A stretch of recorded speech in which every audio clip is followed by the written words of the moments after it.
right, guys, what is up? Welcome. This is my first ever taking you guys with me from start to finish. The Cold Case, Joey LaBute, episode 1, the locations, and the timeline. So we're going to first start in the office here. All of you guys in the studio with me. Live, raw, unedited. And we're going to first start with building a timeline for Joey LaBute. Now this is the right here. What we are looking at is in 2016, Joey LaBute was at the Union Cafe. It's located on High Street. So go ahead and grab out your notebooks and you're going to write down Union Cafe. This is the surveillance camera, and this says it's at 12:15 and 35 seconds. The Union Cafe had 14 cameras, okay, at the time of Joey LaBute's disappearance, 14 cameras, and investigators were going through 12 hours, a 12-hour window of these 14 different cameras that were situated. Today, we're going to go to the Union Cafe. We're going to go to High Street. We're going to go to where he parked his car over there at Thurber Gate. We're going to go to where, at two different points of the Scioto River, the one being where they put the rescue teams in and dive searches, and where they pulled Joey from. And then we're going to go to an area where I personally believe Joey could have been potentially put in. Now, but we're going to get all into that. So today is a timeline and then visiting these different locations and you guys getting familiar with this timeline as well as the locations in the area of and what was going on at that time. So welcome. Again, what we were looking at here is this is what they put out in 2016. Joey LaBute went out on a Friday night. He had dinner, and we're going to build this timeline out. But what we're looking at right here is this is a camera from inside the Union Cafe. The Union Cafe is a gay bar. Okay, so number one is the Union Cafe. It's I call it equal opportunity. Like a lot of people that are straight go there with like their gay friends. Union Cafe has lunch, dinner, drag shows, special occasions. Nina West basically started out of there, famous drag queen. Been to the Union lots of times. They have an awesome brunch on Sunday mornings. Different nights at the Union were, show tunes. It was like a different theme each night. But on the weekends, Fridays and Saturdays, it was notorious for meeting up, having drinks there, and then potentially then going to across the street, which is called Access. And people would go dancing there. And yeah, so we're going to get into all of that. But let's go ahead and for the record, when this all happened and I knew that he went to Union, it was like, okay, did he go to Union because was he gay or was he supporting somebody, a family member or a friend? Just because you go to the Union doesn't mean like, oh my God, you're gay. It's not like that at all. The short and north is the area where Union's at. And like I said, it's a great area and just, it's diverse in terms of like you have college students, you have young college, you have grad students, you have young business professionals, you have people going out for bachelorette parties, you have people on the weekends, people will be in town for like games, there's hotels around there. So with this little area, artsy area, little boutiques, lots of different restaurants and bars. You could walk along and so I was trying to get to the bottom of it back in the day. Was Joey gay? Or was he like supporting and he was just there because, his friends were gay?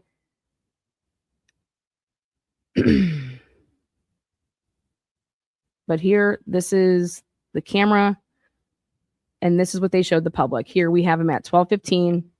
in 35 seconds. And he's the guy. It's really grainy. He's the one that's looking at us with the white face there, with like the plaid, button up. And then there looks like to be like a guy. And they didn't really talk about, is this like I got to go back and find these old clips talking about what camera this is from. Like I said, we're going to go into the Union and we're going to show you everything like that. So I want to go now to, we're going to show a couple different clips of, all right.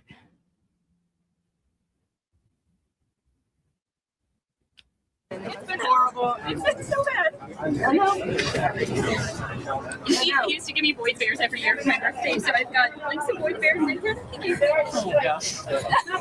I just want to know what happened. I want to know what happened. I don't understand how of anyone in this entire. I want to. Okay, so they're putting this out. This is from the Columbus Dispatch, and so when I was finding these things, like Maria Wood, she's from Westchester. That's out of the Cincinnati area. I just want to know what. Then Stephanie Stagmeyer. It has her listed as Joey LaBute's sister. Happened. I want to know what happened. I don't understand how of anyone in this entire world did that day. I mean, Joey was sunshine.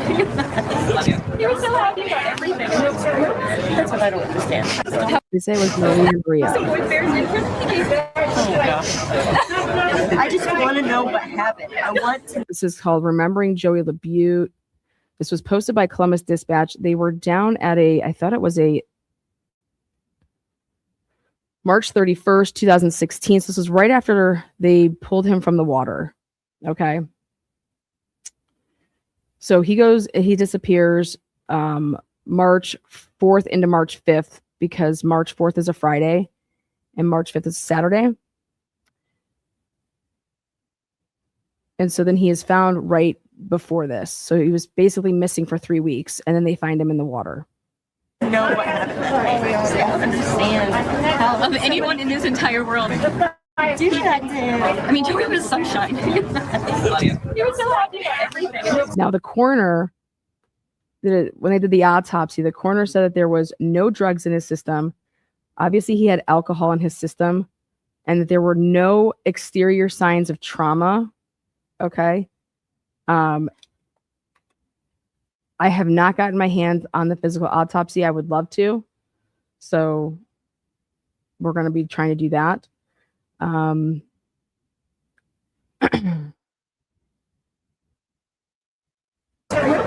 what I don't understand. How could anyone want to hurt him? It's Joey. That's what's so amazing. I mean, most of the people that even came to search for him didn't even know him. I mean, the outpouring of love is just incredible. Thank you all so much for braving this horrible weather and coming out here. I just can feel the love of everybody. Thank you so much.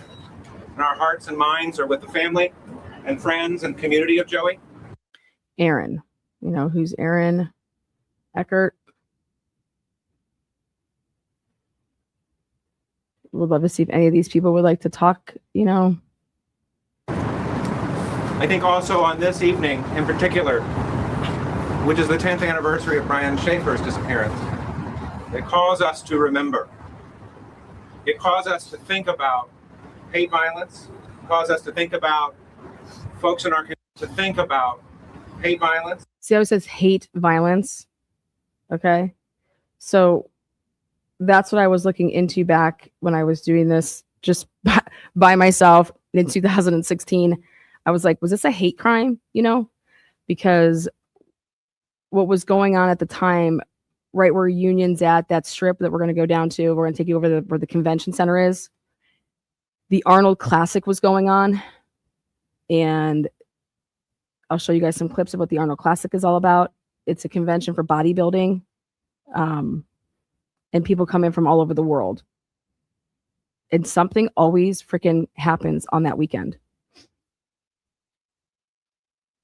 We're in March right now when I'm covering this. and this is the same, basically this is the time frame of back in 2016. It's been 10 years when this happened. Okay, this is the time frame, like March, like it's March 16th today. When I brought this to you guys for the first time, it was right around when he disappeared 10 years ago. It was at the beginning of March when I introduced this and said, hey, would you guys want to do a cold case with me? And we'll do it together, boots on the ground. And I want all of your guys' help to help locate, if you guys know of anybody that would want to speak out, if anybody knows any information. 10 years has passed. We're just trying to recreate Joey LaBute's timeline, where he could potentially went. There's so many cameras down there that it's not just the Union Cafe that the cameras are important. Like I was always saying, like, guys, there are so many cameras down there. Like you don't understand. Like all these buildings, all these other restaurants, all these, like just Columbus itself. How is he not on any other cameras? How is he in a bar and then walks out and then just poof, gone? Like, did he immediately get into a vehicle? Did he have an Uber app on his phone? Did he have Lyft on his phone? Were those even around in 2016? Cause us to think about folks in our community that may need our help. We also want to remember that when and if someone is harmed in our community, it is never their fault. It is the fault of someone who chooses to do harm to another person. All right, so that was produced by Barbara J. Piernick and Josh Wright. So again, you can reach out to the Columbus Dispatch, see if anybody from their, staff has any and all of everything that they ever wrote about Joey LaBute. See if anybody had ever built a timeline. So if somebody wants to see if Barbara J. and Josh are still involved with the Columbus Dispatch.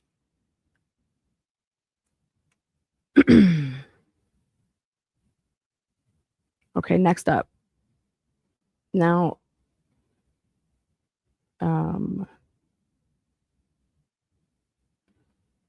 oopsies.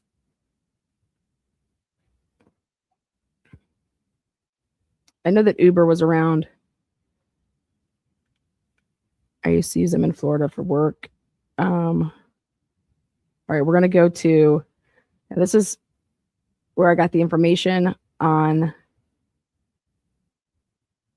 the cameras. Colleen, detectives are looking through 12 hours worth of surveillance video from 14 different cameras inside the Union Cafe on High Street. In the meantime, Joey LaBute. Okay, this was like right afterwards. Now, I don't know if Olivia is still with NBC4, but would love to see. She did extensive coverage in the Joey LaBute case locally. NBC4. Would love to tag her, contact her, and see if she would be interested in providing any information that she had when she covered the case. Okay. This is all about pulling all your resources and reaching out and, crowdsourcing. And we'd be happy to, obviously, here you go, Olivia. Like, it's anybody that knows anything. We all come together, not competing here, and talk about the case and see, what happened. People just don't poof disappear. Let's find out what was going on in Joey's life, leading up to that point. Surveillance video from 14 different cameras inside the Union Cafe on High Street. In the meantime, Joey LaBute's family is putting up flyers like this. They're hoping that someone will know what happened to him that night. Days have been draining for Joey LaBute Jr.'s family, but today they walked the streets in the Italian Village. I'm going to take us to Italian Village, where all of this is. It's all right around there, the different areas.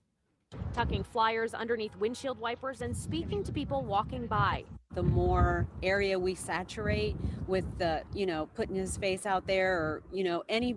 Right here, Julie Holly. So I wrote down her name. This is Joey's aunt.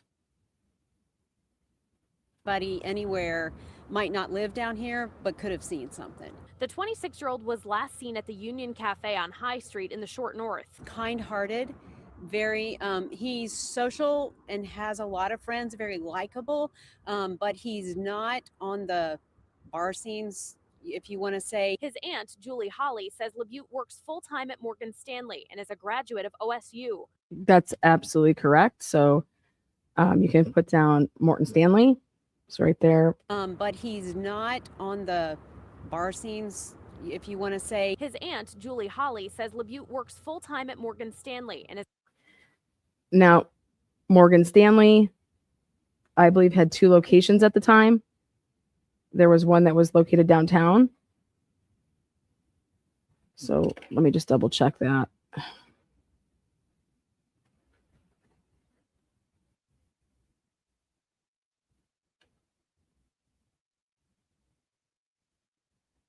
Yeah, there was 2. I thought there was 2 at the time.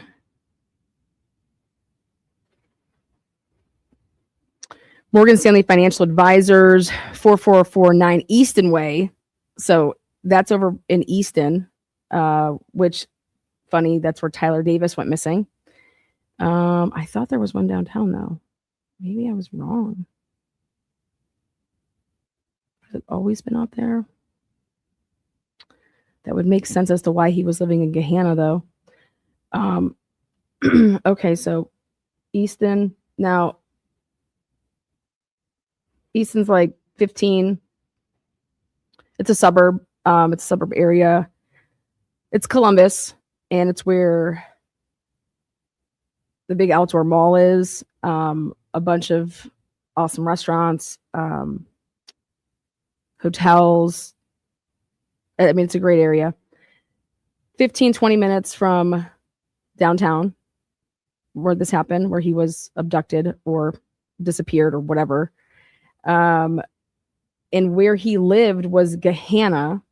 Okay, so he lived in Gahanna, and Gahanna is right by, it's a suburb of Columbus. And it's same thing, it's right by where Easton is. And so it kind of makes sense as to why he was living out in Gahanna. So again, I'll show you guys a map and we'll plot all these places.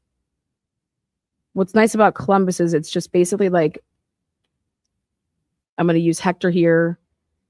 So we'll lay it all out, but basically take a circle, put Columbus in the middle, and wherever you're at downtown, if you have to go to Dublin, if you have to go to Westerville, if you have to go to Grove City, Whitehall, Gahanna,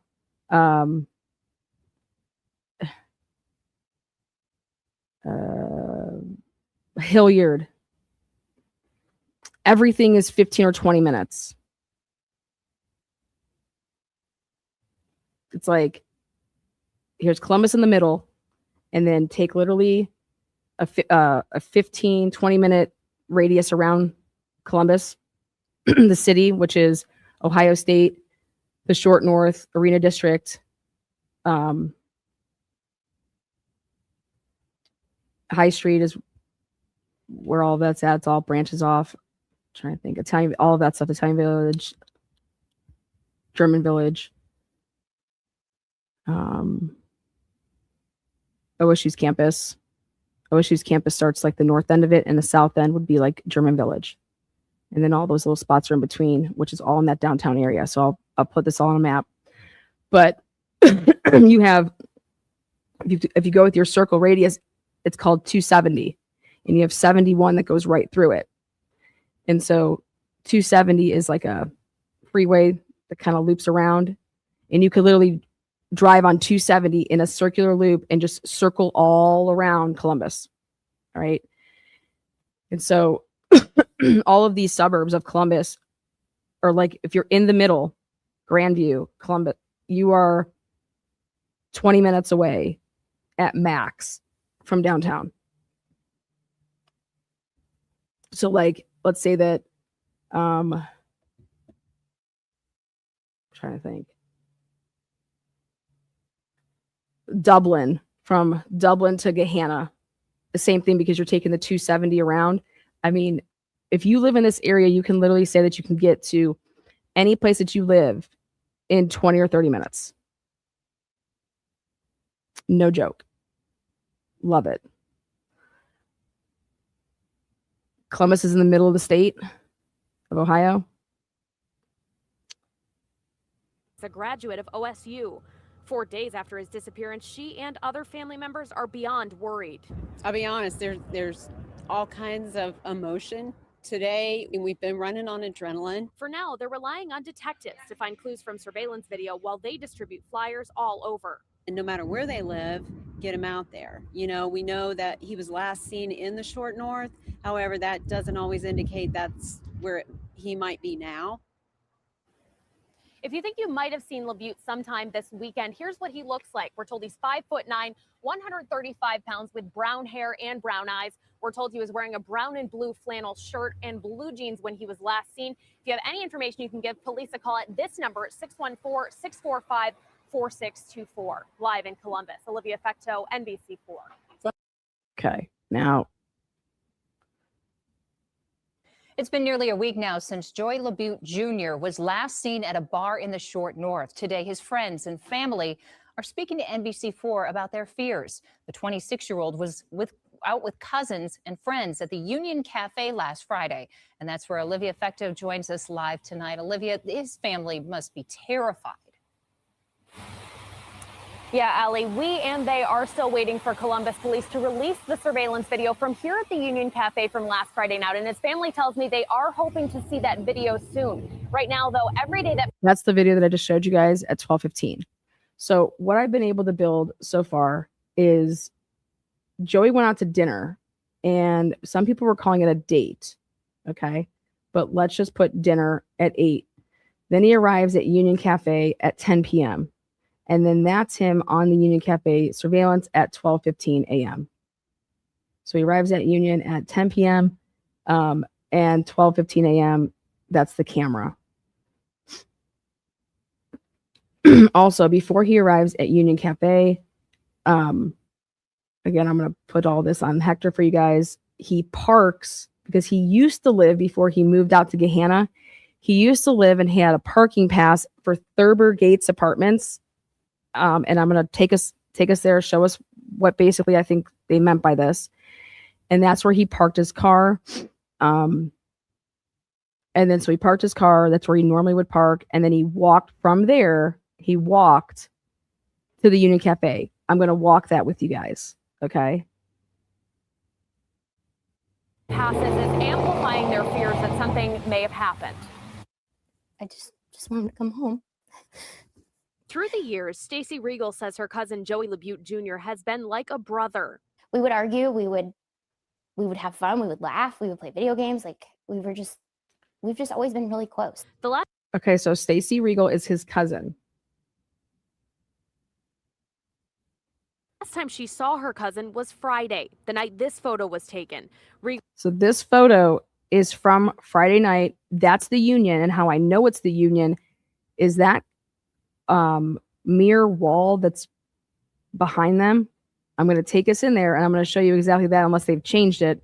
But that's right up against the long wall of at the time they had, like, if you had like a booth, and so the bench would like go all the way across, and they'd have like the little tables that, you know, but the bench still went across, and then they had on the other side that was just like the two kind of, and they had it separated. If you were sitting across from it, it wasn't just like two long benches, but that's Union right there. Been in there many of times, 1000%. That photo is 1000% from Union Cafe. And she's saying that that's a selfie that we took that night. Regal says she was out with her husband, LaBute, and others in the Short North. He was really happy when we got there, and Okay, he was really happy when we got there. Okay, that tells me that they got there after Joey LaBute got there, right? The way that she's saying that, that's what tells me he was really happy when we got there. So they weren't there first. He was there, and then they arrived. Make sense? That's how I'm interpreting that statement. Lana, can you theorize why he would have parked at his old apartment? Was parking at Union too limited or pricey, or might it indicate? Well, you're going to see parking. You can't like park at Union. it's on High Street, so you have to like either park in one of the parking buildings, like the parking lot buildings, high rises, or I mean, you could, I don't know what places were valeting down there at the time, or you would have to try to find street parking. And it would make, I could see why if he didn't want to pay for parking, like the $10. But also depending on if you still had friends that lived at the Thurber Gates, it's like you park over there and you could have then walked with a couple friends up then to, you know, I could imagine that if I lived in an apartment complex, because Thurber Gates is like a bunch of college kids, or right when they got done with college, moved in there, and they had a big pool back at the time. And people would be like outside when they would be tailgating on Saturdays, playing beer pong. I had friends that lived there. So, you know, you become acquainted with people, then you become friends with people that would have lived there. So I could see that if you park there, it's free. And walking up then if he was meeting people. So that's, I don't see anything strange about him parking there whatsoever. I just can tell you that it's a walk. It's not like it's, you know, it's not going to take you 5 minutes. We're going to walk it. It's going to take you at least 10. We just had a good time. Like we were singing and dancing. And the next thing I knew, we were trying to get a hold of him. And we were singing and dancing. He was, you know, we were trying, the next thing I knew, we were trying to get a hold of him. Like calling his phone, texting his phone. Couldn't. His disappearance has left family members and friends confused and fearing. Now, but this is the part that's missing, okay, for me, because I'm going to play other clips here. So, when she says the next thing I know, we were trying to get a hold of him, okay, and we couldn't. There is a time period, though, that they do get a hold of him because there's text messages that happen from his phone, okay, to his, I want to say it's his aunt's phone, but there's a conversation that's had, and when he answers the phone, he says that he's driving. So hang tight. The worst. You don't want to go there, but we just don't have a lot of answers. His half-brother Patrick says Joey is a gentle, easygoing person. And he would never go out of his way to do anything to anyone. So just thinking about him out there and that someone would want to do that to him, if that is, you know, that's where our minds are going. From family members to longtime friends like Justin Mertz, the emotions are... Justin Mertz worked at Union. Intense. It's scary, super scary. A surreal situation. Very weird interview, by the way. Just crazy. You don't think that something like this is ever going to happen to you. One they hope will be over soon. Just want to see him again. Just be strong. Relatives and friends have been putting up flyers just like this one all over the short north and across the city. They've also started an online fundraising page. Okay, that's my favorite. So Homage is where I get all my hoodies and t-shirts from. I'll take you guys there.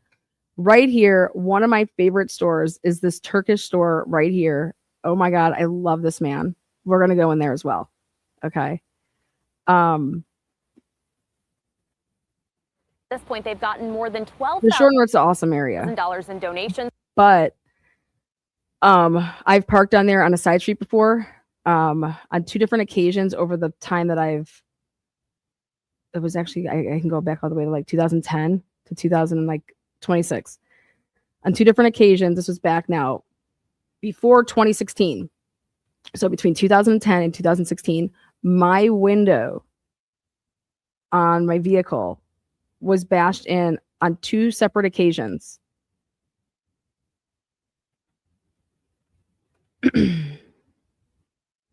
They tell me they are looking into hiring a private investigator to help build on what police can do. Live in the short north. Okay.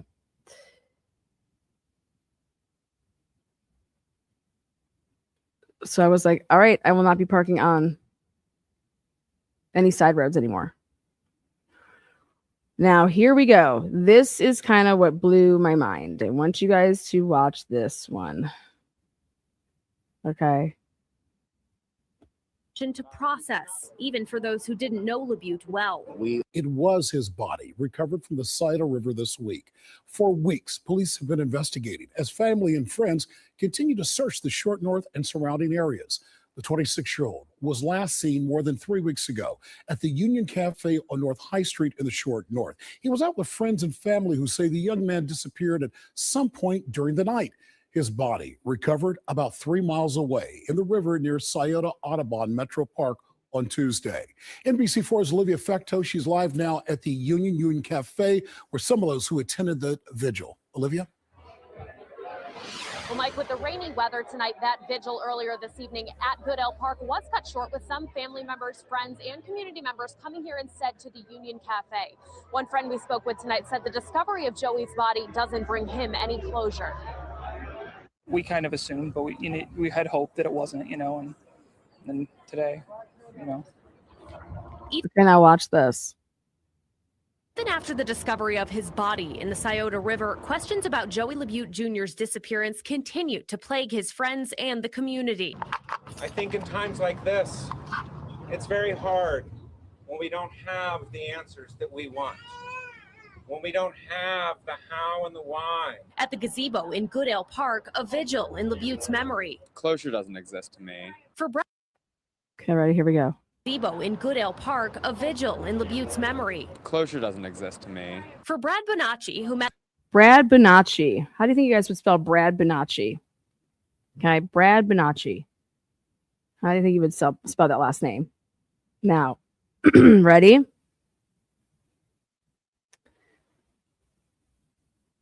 I about fell over when I heard this. LaBute nearly 6 years ago, knowing LaBute. Closure doesn't exist to me. For Brad Bonacci, who met LaBute nearly 6 years ago. So he met LaBute then in 2010. Okay. That would be LaBute being 20 years old. LaBute went missing when he was 26. He was found 3 weeks after in the river. So March 4th or 5th, basically March 5th. And then he's found right before the end of March. And here, Brad Bonacci has known him since 2010, which puts him at LaBute being 20 and in college, okay, at OSU. Now, that does not mean that this guy went to OSU, but I could tell you that LaBute went to OSU, and a lot of people that are in the gay community, if they live in Columbus or any part of Ohio, on the weekends, they would go to Columbus. Columbus is a lot more accepting, and there's a lot more to do. Okay. So you could have people traveling, from Cleveland or from Cincinnati or, little podunk areas.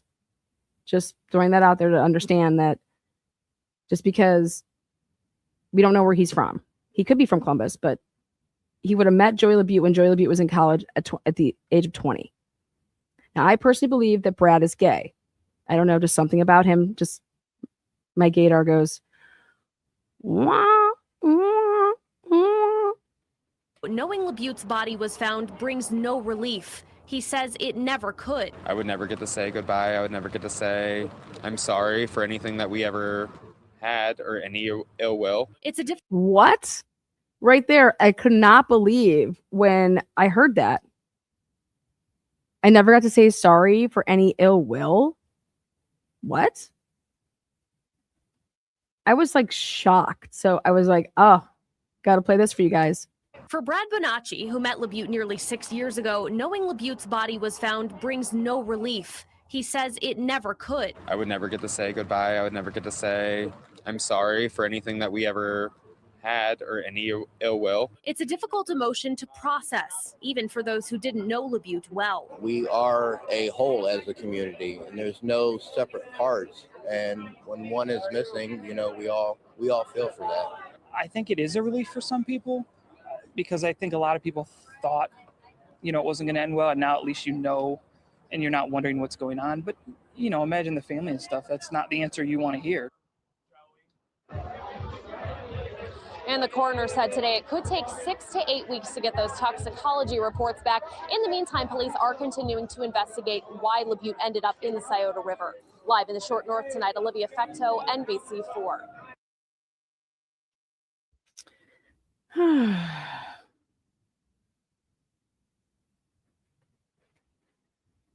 What do you guys say?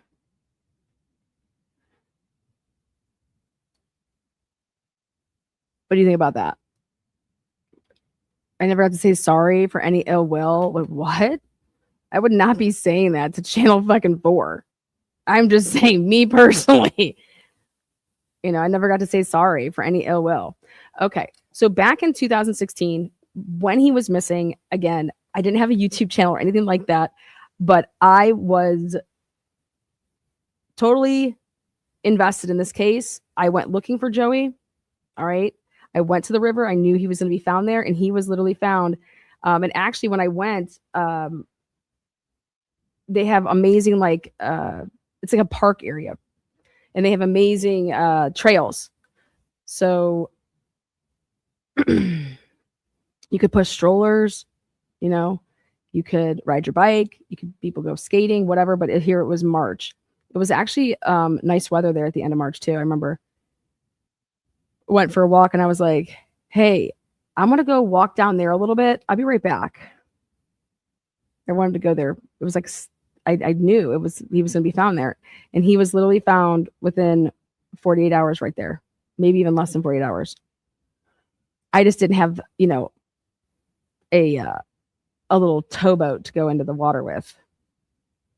If I would have had a kayak, I probably would have found him. I just knew where he would be. It's just odd, right? Okay. Well, what's the oddest part about this is that I personally believe, well, let me just back up. So 2016, I'm like scouring social media or anything I can to find out about Joey. And I find out about a guy, okay, that supposedly had a little beef, a little interaction with Joey that night at the bar. Okay. And I'm like, what the fuck? Like, how is this not being talked about? So we're going to get into all of that a little bit later. But I wanted to get down to these so I was looking for like these text messages, the weird phone call. I've been trying to find anything and everything to play that part of it. But what should be alarming to everybody is that if Joey walks out of this place, this Union Cafe, there are all of these other buildings that are right on top of each other, right? So if you go to the right and walk that way, if you go to the left and walk that way, if you go across the street, okay? Same owner owns Access, all right? And Access was known for, I mean, at the time, people were talking about there was bartenders like roofing people, but it's a little whiler. And then in the basement of Access was known to be like after parties. Now, I didn't see Joey LaBute being involved and getting involved in anything like that. But I could see Joey LaBute being perfect prey for a predator. Okay? Just saying. So I'm going to go back.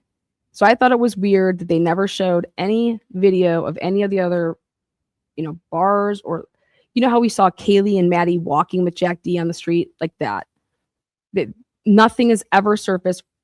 The police have never put it out. And I'm like, what the heck? Is it because he got into a vehicle right away?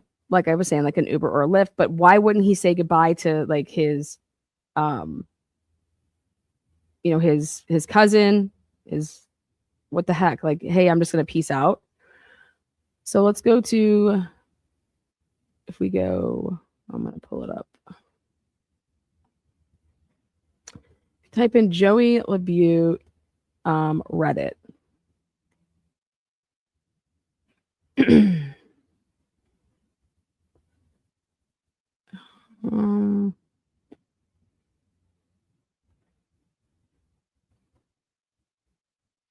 The Cincinnati Enquirer did like 4 years later in 2020, they did like a little write-up, and they said, backstory, Joey LaBute's death still a mystery 4 years after his disappearance, when he disappeared from a celebration. So 4 years after he disappeared from celebration. And I'm like, what? Amber Hunt wrote this. So, for the families of victims killed in unsolved murders, life has been at a standstill for a long time. even before the pandemic arrived. Over the next several weeks, the Inquirer will highlight a series of cold cases summarized and analyzed by the journalists whose careers largely focus on unsolved murders. The creators of Cincinnati.com's Accused podcast. If you have any information on any unsolved cases, please reach out. Okay. So I'm going to share this. The Cincinnati Inquirer did this. This case is out of Columbus.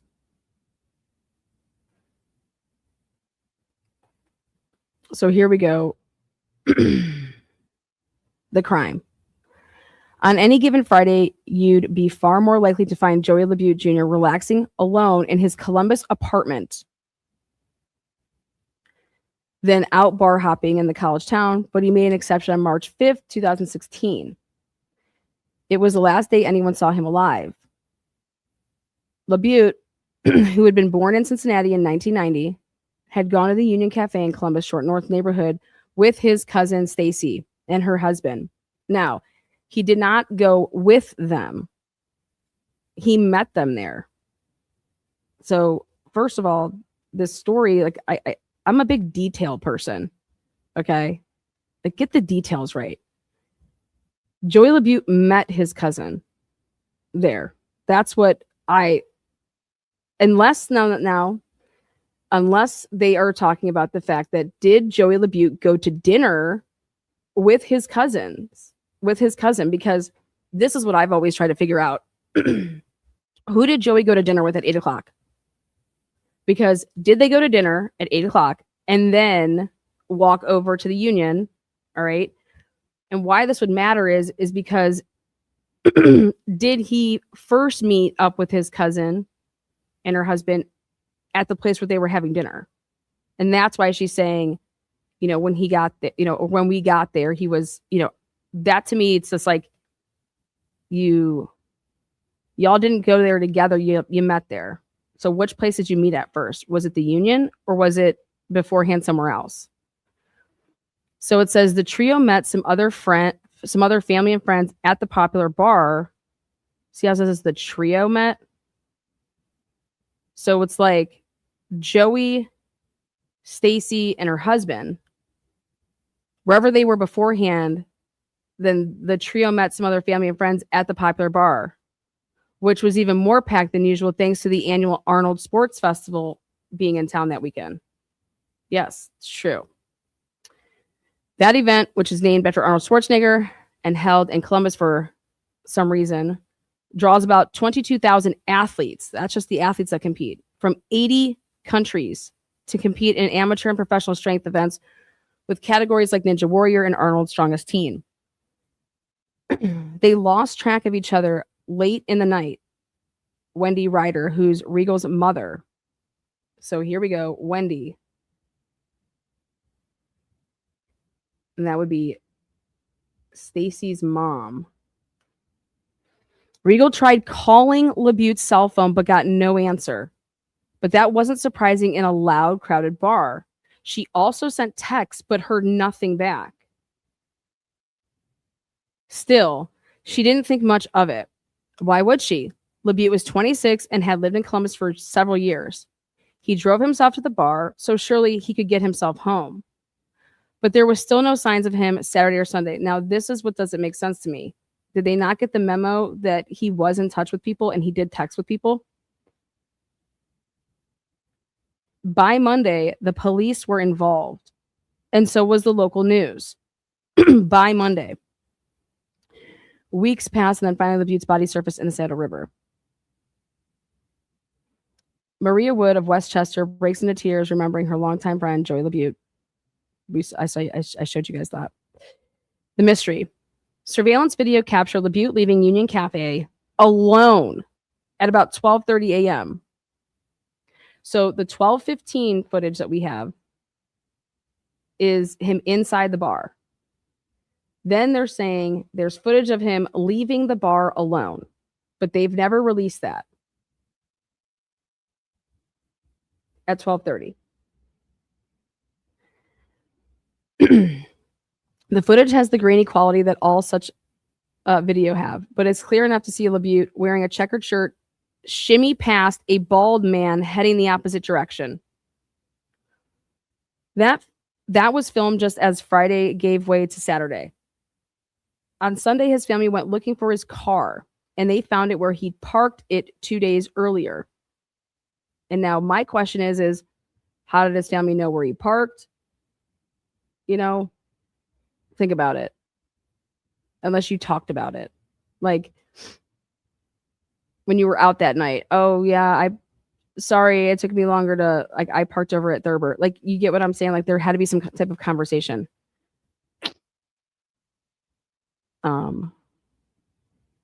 So what the fuck? But they went looking for his car. And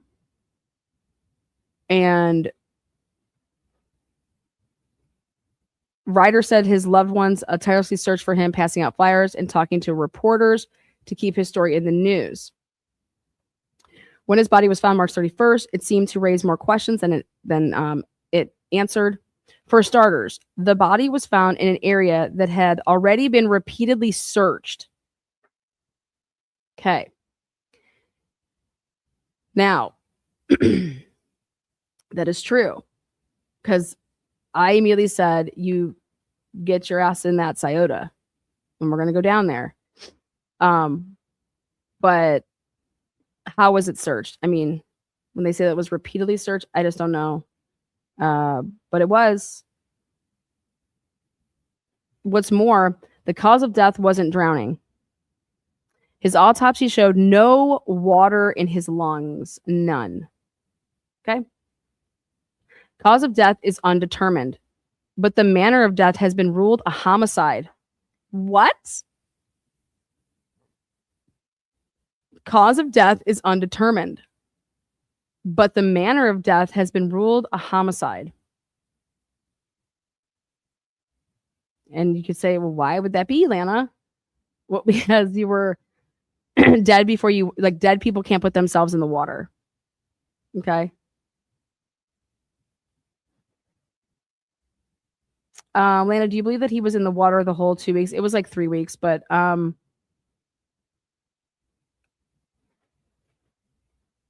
will say that well, we'll get to that in a second.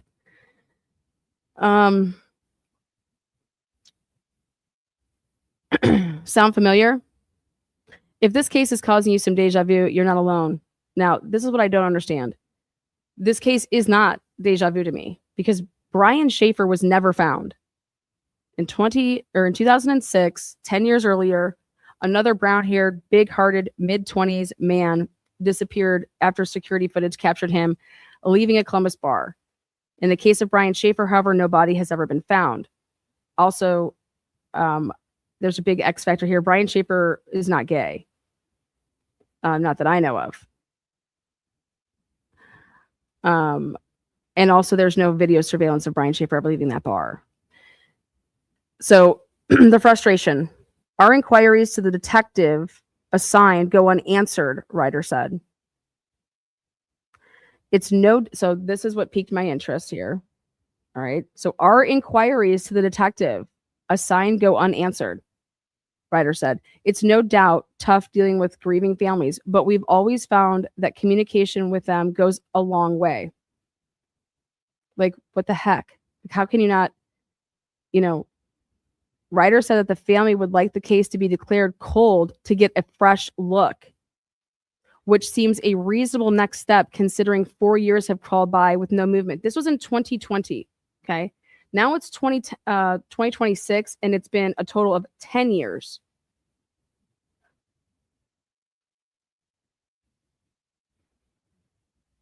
Release shit.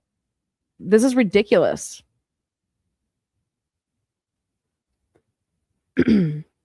Look at this. Got tips. That's it. Nothing else. I'm like, what?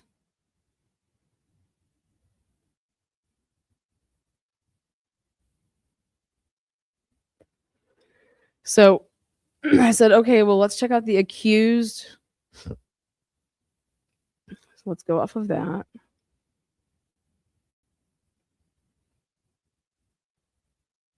accused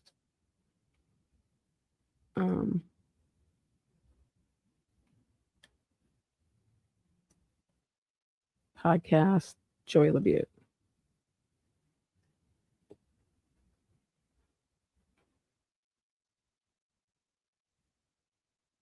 All right.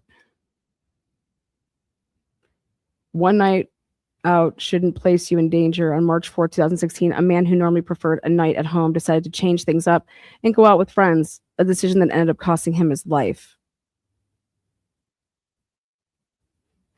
What the hell is this? It's 11 minutes. Let's see what it has. What is this? What is this? I'm not signing up for this shit. Oh, fuck off. I'll read it. I don't even know what that is. All right, we're about to leave. But first, let's go look at a map really quick. Okay. Google Maps.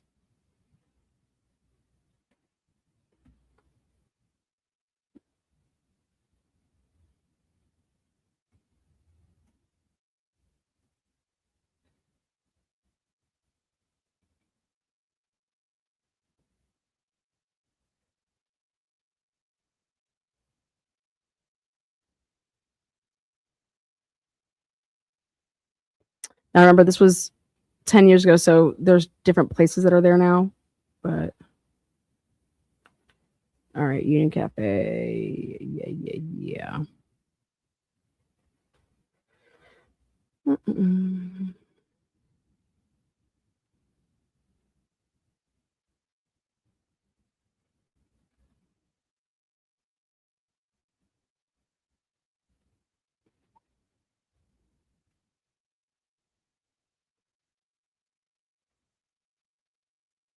What the shit?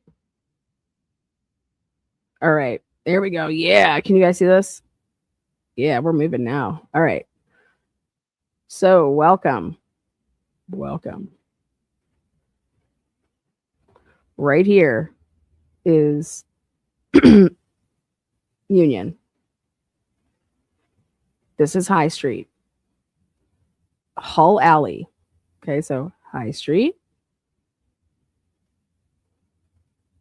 Now, again, none of this stuff to the left other than the eagle and the way that it was like that was there.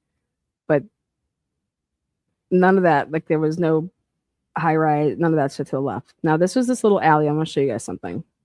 All of this to the right is the Union. Like, it's really big. Okay, see? Long, big, very big place. Now, Hull Alley back in the day. See this right here? Let's see if I can zoom in.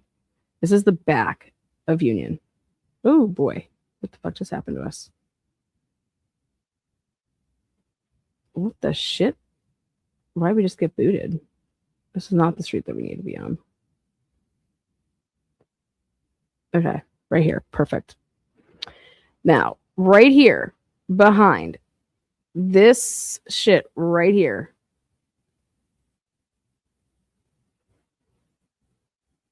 This, all this right here, none of this was here like this. This used to be right here, a gravel parking lot. So take like that, bye-bye, like a gravel parking lot. This to the left, this height, none of this was here. Okay? None of that. They've built all of this up around this. None of this shit was here. All right? So would people ever leave from like the back door to leave? No. But I've parked in this gravel parking lot before. All right. It wasn't big, but you would walk this alley. So when you would walk out the door, right here's the front door, big old patio, you could come right down the stairs and you would go back towards the back alley like that. All right.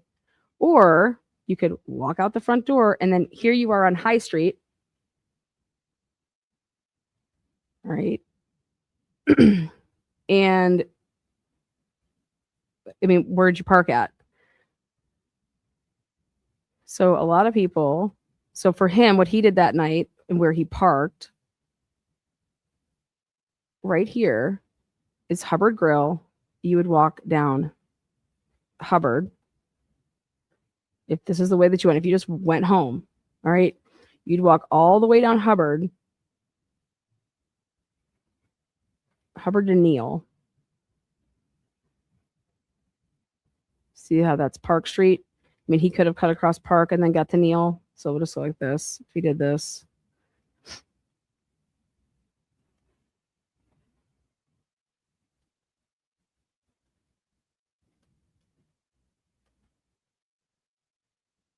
Right here. This is Goodell Park. It's really big. It's huge. And this is called Buttles. Buttles takes you all the way down to Neal. This is a good, it's an amazing park here. That's where they had, like, back in the day, they had like Pride and everything at. They have community festival. So it's called, they call it ComFest. It's, you know, on the weekends in June. But anyways, you'd walk all the way down Buttles.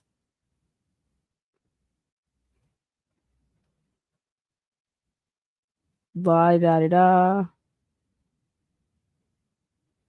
And one more. And then Neal is going to be right at this light. Neal Avenue. You'd make a left here. And you'd walk across. This is all the CVS and everything. It wasn't there. It was just this.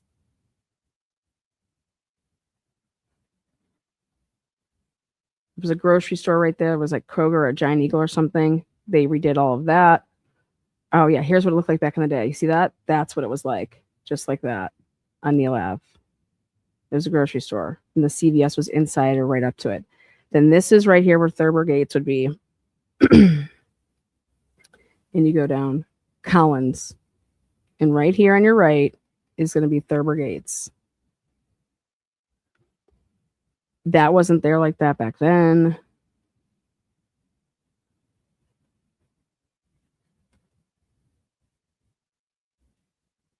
Yeah, see all that new, like that wasn't there. Cross that out. You'd come around this bend. And right here, these on the right begin Thurber Gate. So see these parking spots here?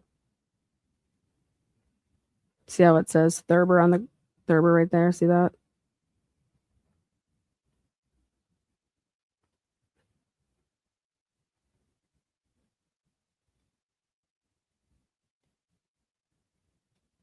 And right, I'm going to take us all down here, but this is Thurber Gates. These are these little apartments.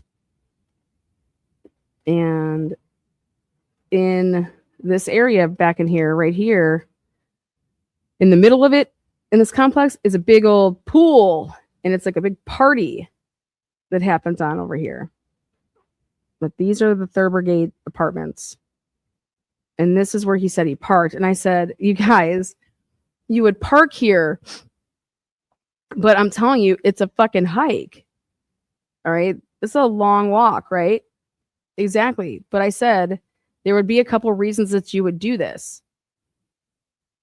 If you had friends, because it's not like, it's not as bad as it may have looked right there, but because you would have cut through like you would have went the way of the park. I'm going to take us on the path. So it's going to be fine. But I could see you meeting people there. Okay. And parking there because you're just, hey, when you used to live there, let's just park there and we'll walk. Okay. And so you would do this, in my opinion, if you were walking with other people. Dude, I'm going to pay the $10. I'm going to pay, like, why the fuck wouldn't I? Right? Unless maybe I went down there because of happy hour. I was down there earlier. I was at a friend's, so my car was there. And then I actually got in an Uber and I went up there. So to me, it was, he parked his car here. It was free to park, but we have no idea if he actually got an Uber from here after visiting with a couple friends and then did X, Y, and Z. And what's always been weird to me is it's never like nobody ever came out and did like a this is who he was with, this is what time he got there. No one did a timeline, no one did anything like, and I don't know if it's just because they didn't know, but if you knew that he parked here, okay, your apps, like, they track you. His phone was never found, but still doesn't matter if his phone was found. Like, did he have email addresses? You know, you go to his apartment, you're pulling all of his stuff, you're able to find what email addresses. Did he have an Apple ID? What kind of phone did he have? You can do, how about a geo search and fence right around this area? You know, what the fuck's going on, right? There's just a lot of things that the detectives could have done. And the question is did they? We have no idea, right? So now we're going to go ahead and get in the car and we're going to go ahead and show you this area, and we're going to drive it. We're going to walk at the different spots, and we're just going to ask some people if they remember the Joey LaBute case. Also, if you're watching this because you happen to, I don't know, I'm in the area and you're a YouTube person that watches YouTube and you happen to see this and you're like, oh my God, I lived in Columbus, or oh my God, I know Joey or your family. Listen, we just want to help bring this case back in, because I believe that this case is 1000% solvable. I don't know if a lot of things got hushed because of the area and they didn't want to draw attention to, but like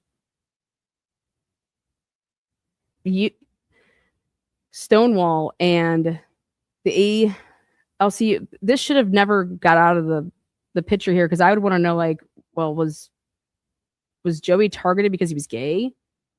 How does somebody just disappear? How do you have all those cameras? What really happened when they tried to call him? Did he send those text messages like people were saying? And he didn't make any sense. He's like writing like, I'm headed to Johnstown, it looked like, but he didn't spell it right. It was all a bunch of weird shit. Did they ping his phone? When's the last time his phone had any activity? And then what's up with this Matt guy that he got into it with at the bar that night?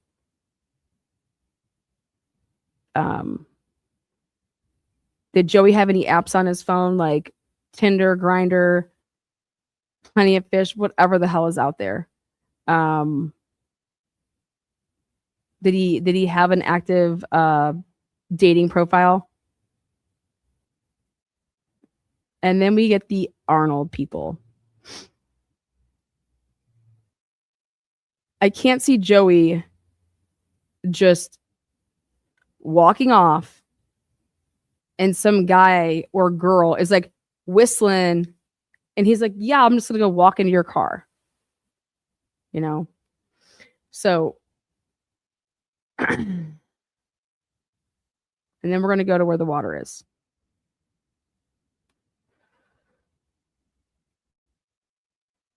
So are we ready?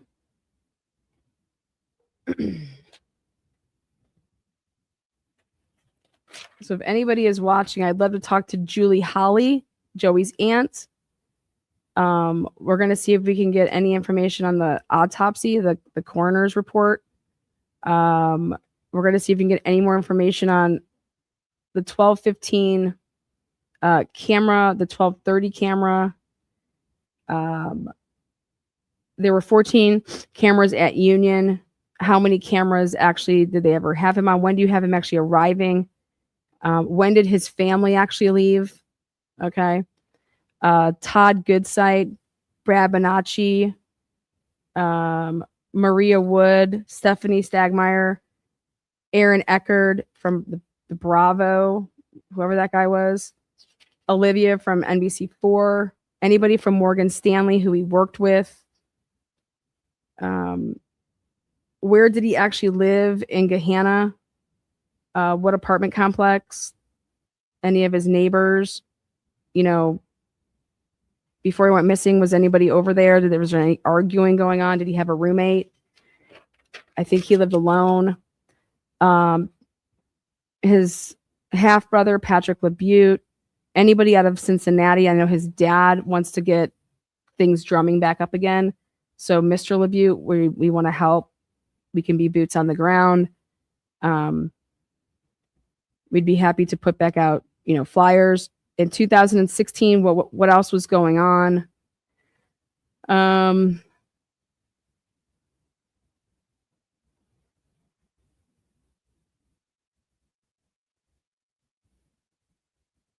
What did Joey's debit card show when he was at the union? What does past financials, did he ever go? What places did he go before that in that month or the 2 or 3 months before that? His financial records to show where he was using his debit card. Wendy Ryder, Stacy's mom, would love to talk to all and any of these people. Justin Metz. All right. Let's do it. All right, I'm going to switch over to my other device.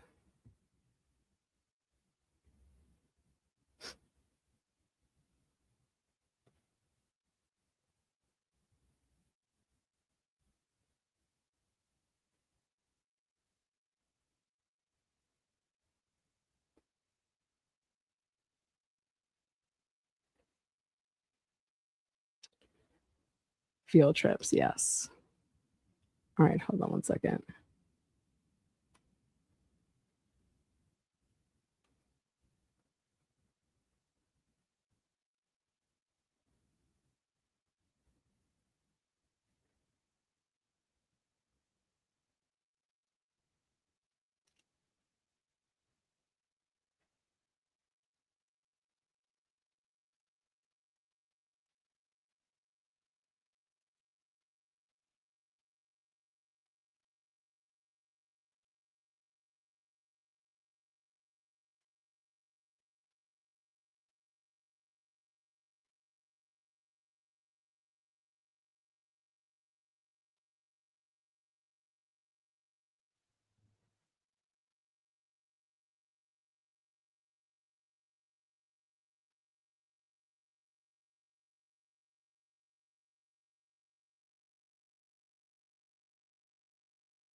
All right, guys, here we go.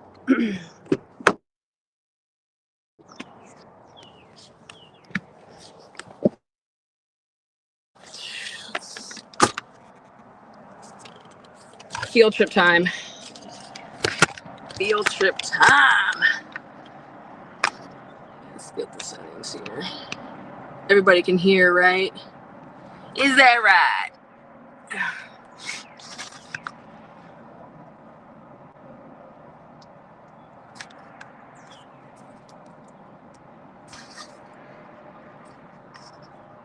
Can you guys all hear? All right, 1 second here.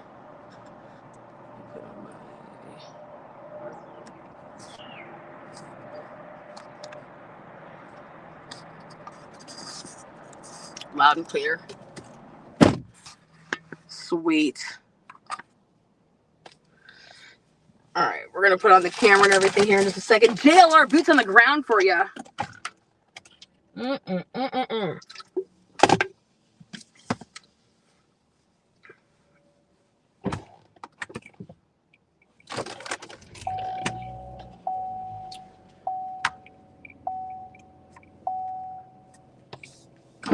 jacket.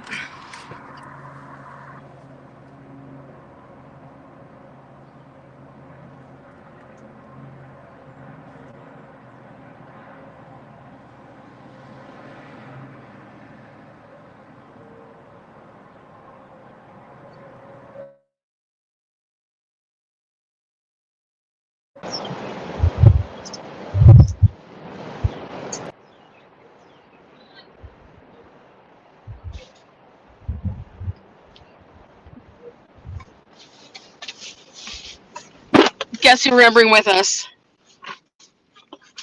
We're gonna bring Bella with us. We'll just bring her along. All right.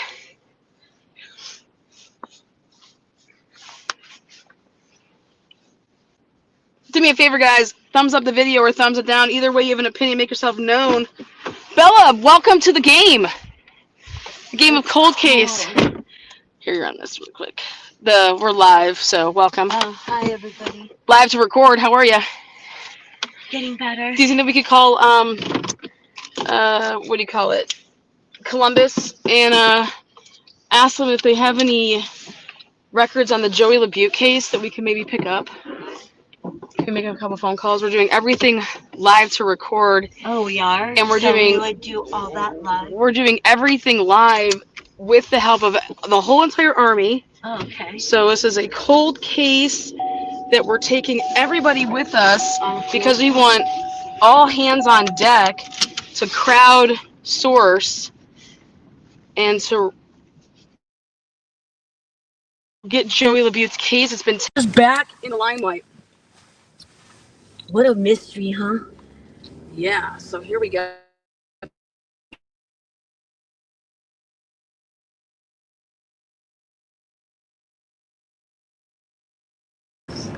There we go. Good morning, Bella. How are you?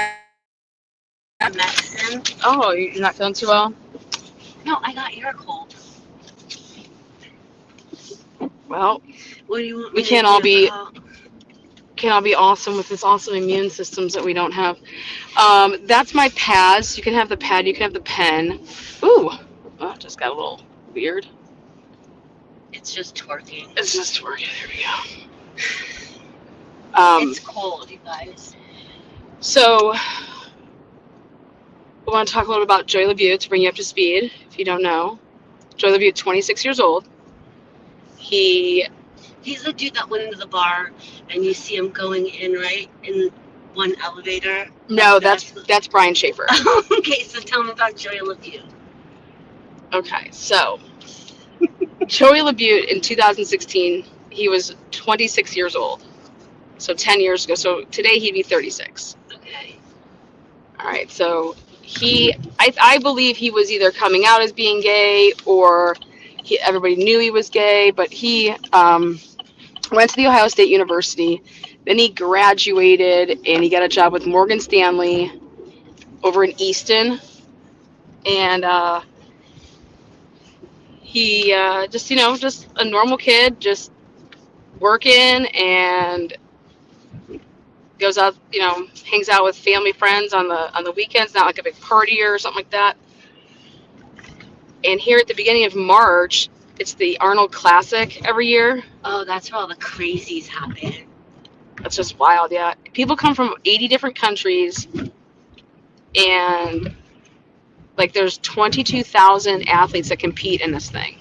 Wow, really? Mm-hmm. And so it all happens downtown at the convention center. Mm-hmm.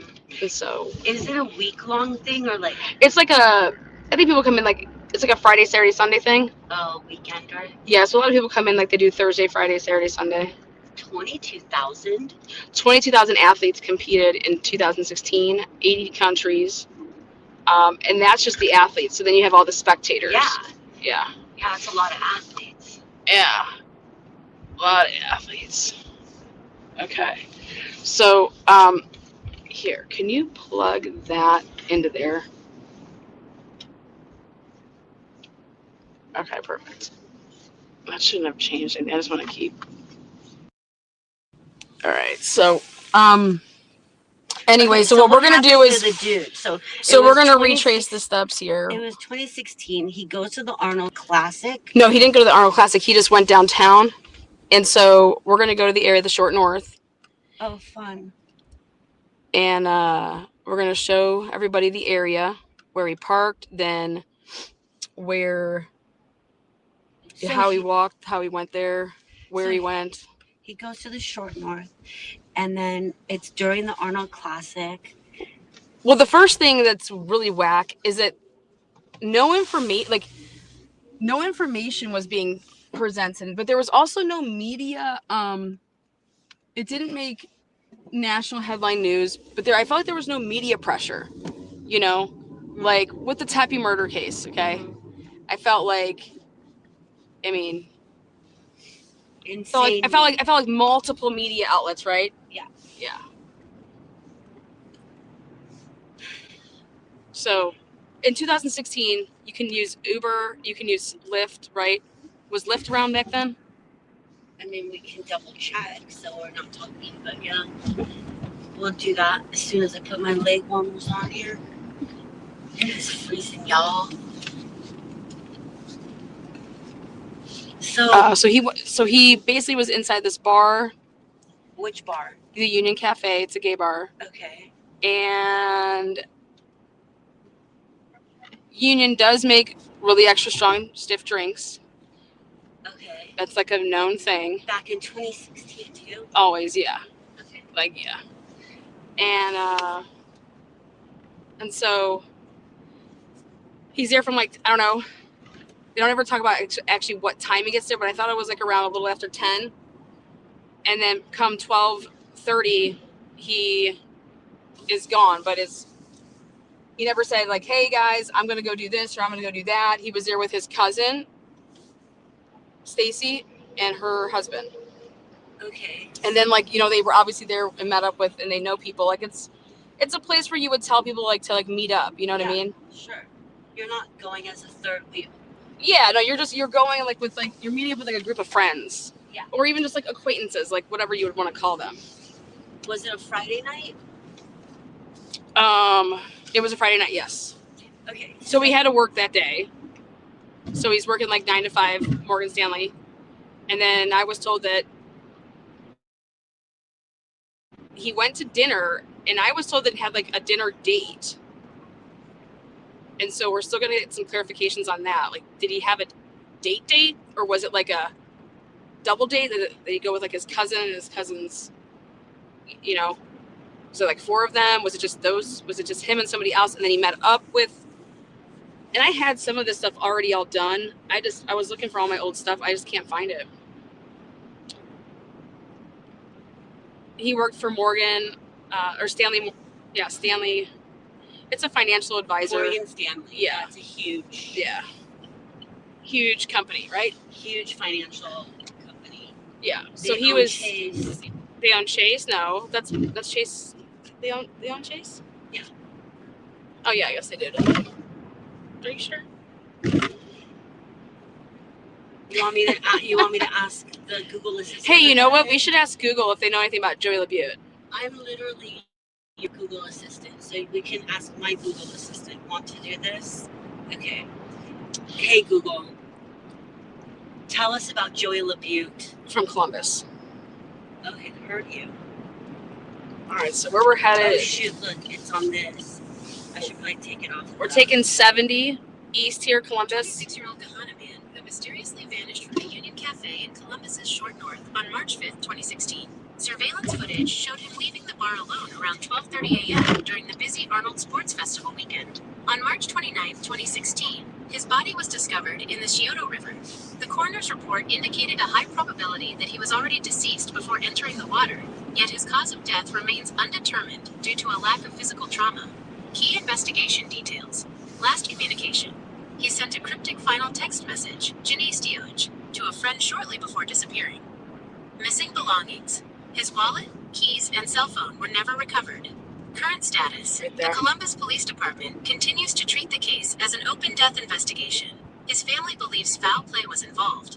as his bank accounts and car remained untouched after he went missing. Would you like me to look for more recent updates? Wait, or so true crime so podcasts so covering back his that up case? a little bit. So they never found his phone. They never found his keys and his wallet. So those were not on him when his body was found. His body was discovered and how do you pronounce it? The Scioto. Yeah, the Scioto. The Scioto River. Yeah, and the cryptic message. I like how she pronounced the cryptic message because how the hell do you pronounce that? What did it say? It's JNHSTIOJ. Want me to ask her again to pronounce it? His wallet, keys, and cell phone were never recovered. Now, do you want to ask her what? Yeah, so not on his body, not in his car. Yeah. Okay. So that, see how it says Johnston? It almost looks like Johnstown. Sure. Okay. Well, Johnstown is an area that's close to Gahanna. Okay. So when he sent this cryptic text, like somebody texted him, I think it was his aunt. Okay. And she texted something like, I don't know, like, where are you? Or like something like that. All right. And his phone responds to her text and he writes that, which is capital J, which your phone always goes to a first letter is capital when you're going to text something. So J-O, what was it? J-N.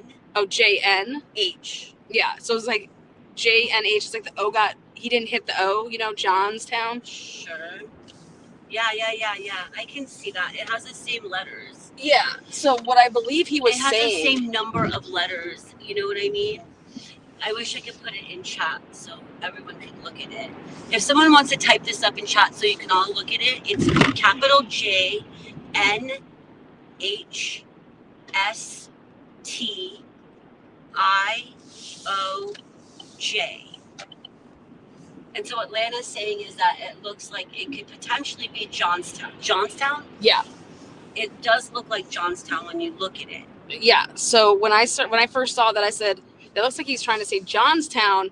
And the reason I'm saying that is because right next to Gahanna is Johnstown. Like it's an area of Columbus. Okay. Okay. So, all right. So does it say what time that text was? Ask him to get more in depth. What time did that cryptic text get sent? Joey sent the cryptic text at 12:28 a.m. on March 5th, 2016. Surveillance footage showed him leaving the bar just moments later. Okay, press pause. Are they sure about that? Because that's so interesting. So at 12:20. What's your source for that? For the 12:28. Local news reports from 10 TV WBNS and NBC4 WCMH in Columbus cite the timeline provided by the Columbus Division of Police. Surveillance footage confirms Joey was last seen inside the bar around 12:28 That's going to keep it a.m., which aligns with the timing of that final message. Would you like to see the specific timeline of his movements that night? Yes. We do? Yes. I want to hear what they have to say about his movements. Sure.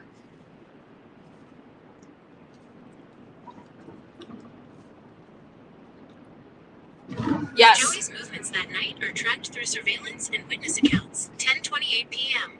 Joey replies, "Bye," to a text. Shortly after 12 a.m., his cousin and cousin's wife decide to leave. 12:10 a.m. His cousin waits for Joey but can't find him, eventually leaving the bar. 12:28 a.m. The cryptic text, "Jinstioj," is sent from Joey's phone. 12:30 a.m. security footage shows Joey leaving Union Cafe alone. 1:30 a.m. cell tower data indicates his phone remained active for about an hour after he left the bar. Would you like more info on where his body was found? No. Okay, so he has a 10:30 text that says hi or bye. 10:28. Bye. Bye to somebody like that. With like bye. A bunch of E's. Yeah. Yeah, and I think that was to that. Yeah. And they call it a reply text. Yeah, it is a reply text to Matt, to this dude Matt, which we're gonna get into him in a little bit in further episodes. Oh, there we go. There it is. So now this is what's interesting. I think there were that text that he put what I thought looks like Johnstown. Yeah. Basically, they're saying that would have taken place though while he was inside the Union, yes. right? So this is what should be interesting. You would not like. What would be the text like? You know, where are you? Oh yeah, ask her about if there was a phone call. So here, hold on though. We're getting off here. This is Neal Avenue. So this is where we're getting off to go to Thurber Gates. So you get right off here at Neal. And like I said, boom, we're right downtown. We are now like literally in the arena district / let's see, Italian Village. I mean, this is. Where does someone have his phone dump? No, we're gonna try to gather all of this information. Yeah, that'd be good. So, this is what's crazy, is that they're saying that he was inside the Union until 12:30. So that text message was from him inside the Union, and his family was saying that they could not find him anywhere inside the bar. And so I'm curious if that's maybe a little bit of an exaggeration, because it would be something like, because I do this stuff all the time. Like, I'm not going to go searching every crevice. Like, hey, I'm leaving. Like, hey, I'm leaving. It was normal for people to just continue to hang out. Like, you know, whoever wants to leave, and when they want to branch off from their groups, they just go. All right, this is Neal. Now, right here on your left, we're going to make a left. You have to remember, some of the stuff doesn't look the same. Correct. But right here, this is Collins. And this like whole like Lucky's Market in front of us, it wasn't like this back then. That was all flat. Okay. But we're gonna show like how this is all like that and big, like this park, Monroe, this building, none of that was like that.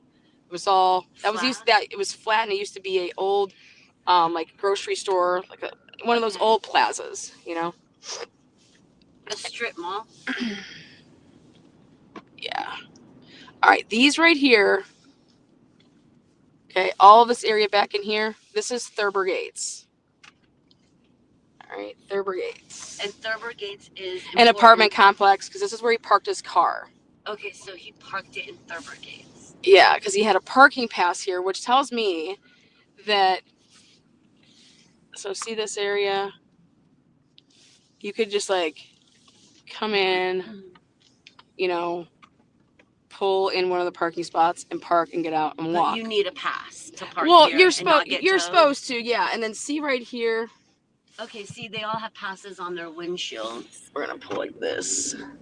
Okay, so it's kind of like a handicap placard looking thing right now. See right here in the middle? There's a pool right there. Okay. And so there's a couple of different pools in this area. And this was known for, back in 2016, a lot of people lived here after they graduated OSU. This was like a party area. And you got, you know, your roommate and you live, and on the weekends, it's like pool party, you know, tailgating for football games in the fall.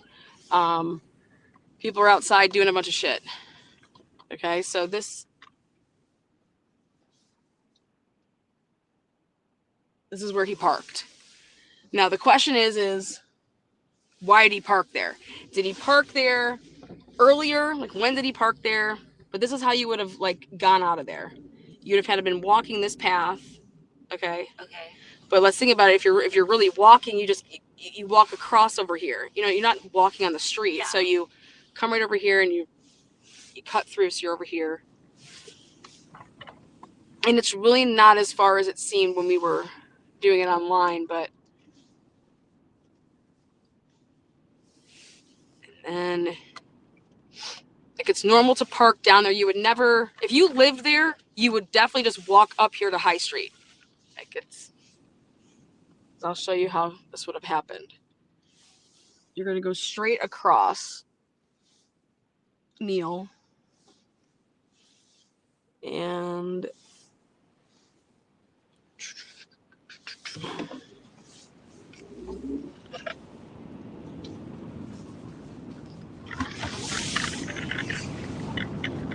this comes right into Goodale Park. Goodale. You like how I say I Goodale? love how you say that. Goodale Park. And Goodale Park is where Goodale. It's where they have Pride, where they have Comfest, where they used to actually have Pride. They moved Pride down to this other different park area. But back then, this is where it was. And so you would have just come right up here, made a right on Buttles, and just been walking up the park line, which is what everybody does. And it's not a big deal at all. And you're right going to come up here to High Street. Goodale Park has gargoyles. Goodale Park is where they had the gazebo, okay, and where they had the vigil and stuff like that for the candlelit vigil. It was right here. See that white gazebo? Uh-huh. Yep. Which I'll park up over here. I love this area. This is my favorite area.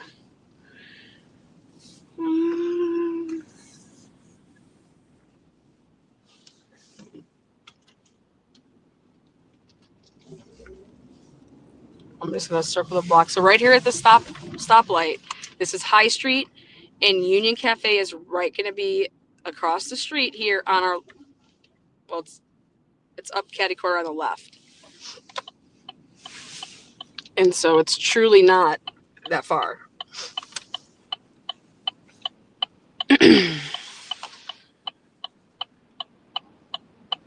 Oh, there's Mike. We're gonna go into Mike's. You know that they're getting it. Mm-hmm.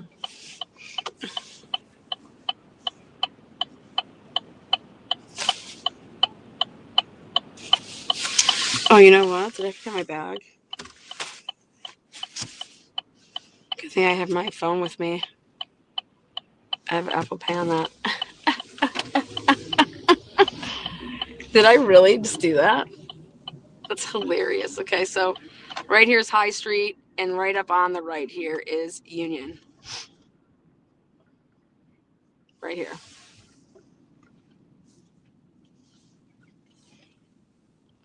So I'm gonna go park right by. So he would have walked that way. So like that. That's what I was saying earlier. It would be normal to park over there and to walk, especially like I think he did it earlier. Okay. Especially on a Friday where it's probably packed. Mm-hmm. Like he went down there earlier. And that kind of weekend, like if the Arnold's pumping and, it's interesting that he had a parking pass. So they never came out and said, who? Well, he had a parking pass because what I believe is either they were just saying that just because you have to have one, or he really truly had one because he used to live over there. So he had one because he used to live over there. That's just what I am saying. I don't know that. Interesting. But the only way that you would have a parking pass for that place is if you live there. You can't just go to Thurber Gates and be like, hey, I just want to purchase a parking pass, No, but like if your friend gave you one for like the evening or something. Yeah, no, they said that he had one. Are we allowed to park here? Yes, we're allowed to park here. All right. All right, here we go. Here we go.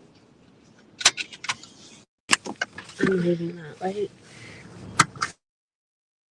I want you to. Yeah, because we're gonna go over to Mike's. Oh, we're walking from here to Mike's? Okay. Yeah, we're getting out of the vehicle. All right.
I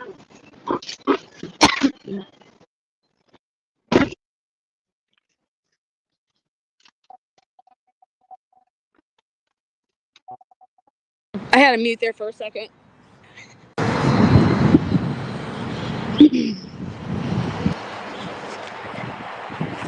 Whee!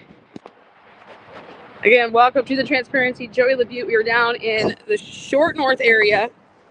We're showing you guys the area, all the locations here. We want to bring a cold case back in the limelight out of Columbus. Joey LaBute, 2016 case.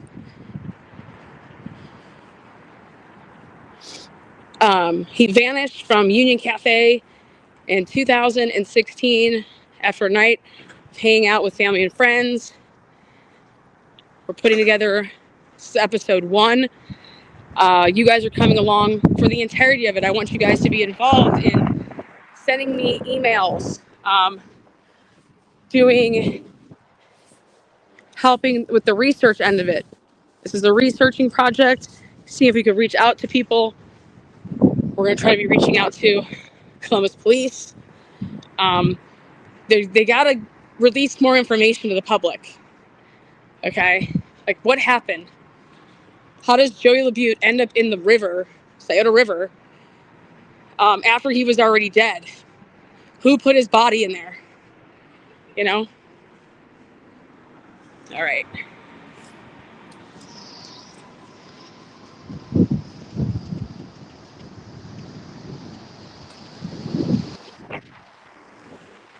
Again, this is High Street. Here's High and Buttles. Oh, I can walk, so we'll go this way. And there's a lot of little restaurants, little boutiques, and at nighttime on Friday night, so, I mean, literally, restaurant bar. I love Crest Grill. They have the best shrimp, buffalo shrimp. We'll go there later.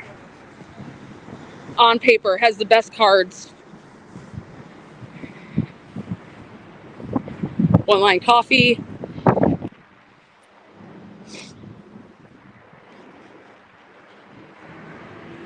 Off over here to the right, you're going to see right across Pine House. Next to Pine House is Union.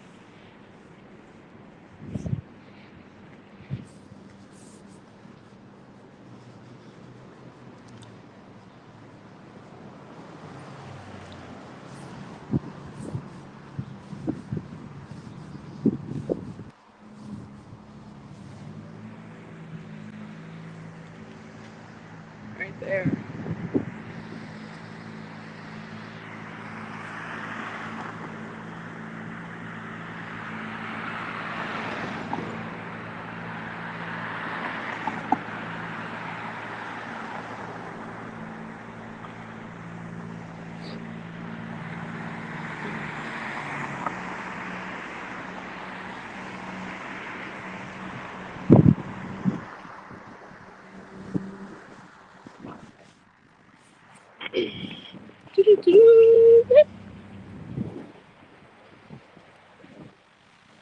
All right.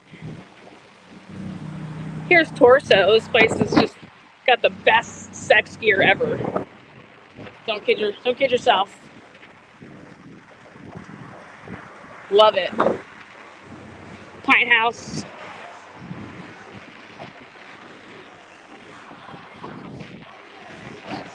Right here. Union, baby. Union Bar and Food.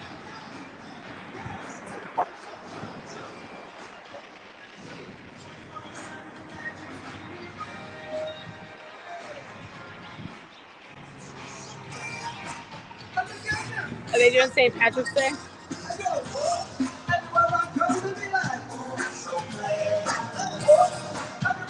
Yeah, they're open.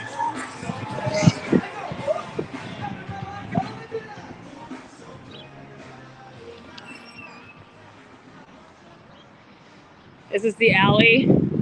We'll go in there. We'll ask them if we're allowed to be in there and film. but it was normal to walk down here because you can walk, like I said, there's a bunch of houses over here. People could have parked back here back in the day because none of this stuff was here. This is all new. And like I said, this is where the gravel parking area was. But normally people never came out the back door though, you know? But you would walk down the alley, this little alley, okay, to come if you were to like be getting in a vehicle, but he didn't have his vehicle there. So there's no reason that he would ever go that way unless he was leaving with somebody. But guess what? He didn't leave with anybody. They said that he left alone at 12:30. But what's weird is that his text message at 12:28 inside the bar is if he's down in Columbus at a bar, why is he writing or attempting to write what seems to be like Johnstown? You know, or I thought about it, like if you're trying to say, hey, if you're using the John, I'm in the John, you know, I'm in the bathroom in the John. Let's see. Woo.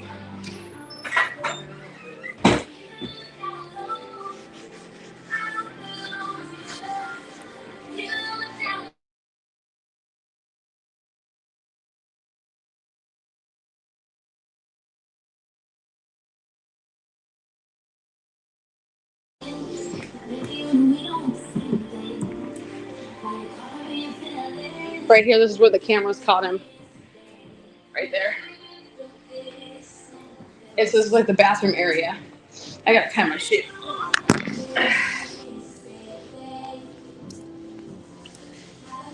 So the 12-15 camera, I believe, was this camera right here walking out of the bathroom area.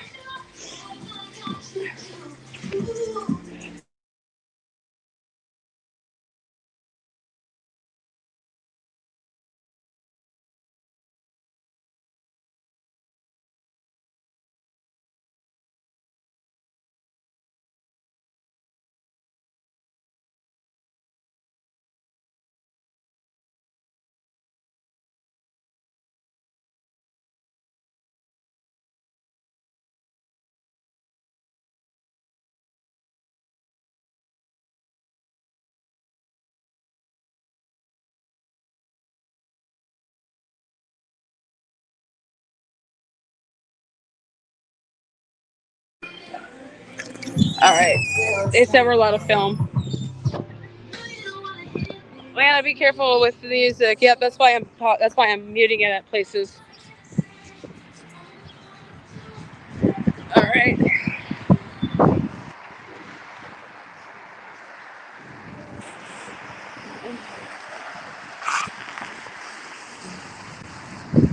All right. Woo. Okay, I want to show you guys something. So, when you would leave Union, right across the street here, where it says caution low clearance, it used to not have all that like that, but people would cross the street up over by, you know, that light or just fucking run across, but up over here, right back through here is where a bar that was called Access. And it was the same owner as Union who owned Access. And Access was a place that would be open, you know, for special occasions as well as on the weekends, like Thursday, Friday, Saturday. And it was more like a venue where you had, like if you're having like your drag shows, but also then after the drag show, usually the drag shows were like from like, I don't know, 10 to midnight, you know, 11 to 1, whatever. And then afterwards it was like a dance, you know, raving it up, whatever. Look at this shit. So Columbus had their big pub crawl for St. Patty's Day. They have the big parade tomorrow, but the pub crawl was Saturday, I believe. They do a bunch of stuff for the animals with St. Patty's Day. Anyways, you come over here, and here is Access. And it's like all of this area, like this building here. So it's like, you know, 2 levels. Like I said, it's a big old stage. Just think about going to like a rave, man. I don't know. So people would go,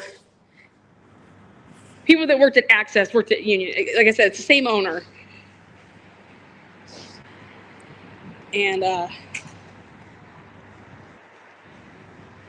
so what always struck me as odd is you have them leaving at 12:30. You have all of these places, you have all of these cameras, and they were like, it was like that down in 2016, and none of this area caught him. Like, you leave, cameras, I mean, so to me, it's like he got into a vehicle right away. I don't know why I feel this way, but I feel like you would have seen him, you would have been able to try to pass him off on cameras. Like, or like just be able to eliminate, you know? So you're gonna sit here and tell me that if you're able to know the time of somebody walking out of Union, then you would say, okay, 12:30, you know, even before it, go to 12:15. But you'd have to make sure that all the cameras that you're obtaining actually are on the right time, because maybe you should be looking at the 4 o'clock hour time just because the camera's off. So did the police go and obtain all these cameras back in the day? Because I don't care about the Union 14 cameras. Great, awesome. If you have him leaving, you might want to pay attention to who just walked in maybe before he left. But there was just no talk about it. There was just, how does somebody go and disappear and then find their body in the river 3 weeks later, and they were put in the water after they were dead, and it's just like what? How are you not able to track his movements? They said that his phone stayed on from 12:30 until 1:30. It was still on in that area. Okay, so he stayed in this area, his phone, until 1:30. Like, how about the police release all of the surveillance cameras that they have in this case and let the public go through it? You know, let us go through the camera footage.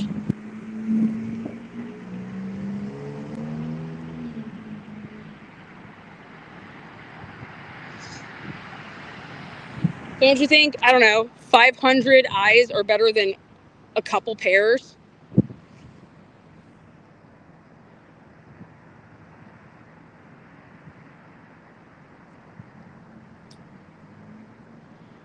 Now,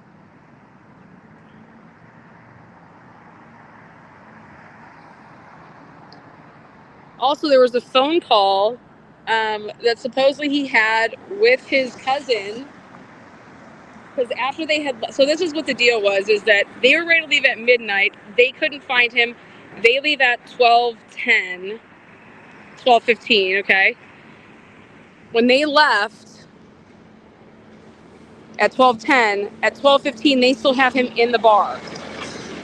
So the family's like, see, like, we left, you have us leaving, he's still in there, and then you still have him in there at 12:30, because that's when you actually have him walking out at 12:30. So he makes that text message, which we always thought was he was in a car or something, but that can't be true if you have the camera at 12:30 and him walking out and the text message at 12:28. So he made the text message while he was inside that bar, and he walks out alone. He walks out alone.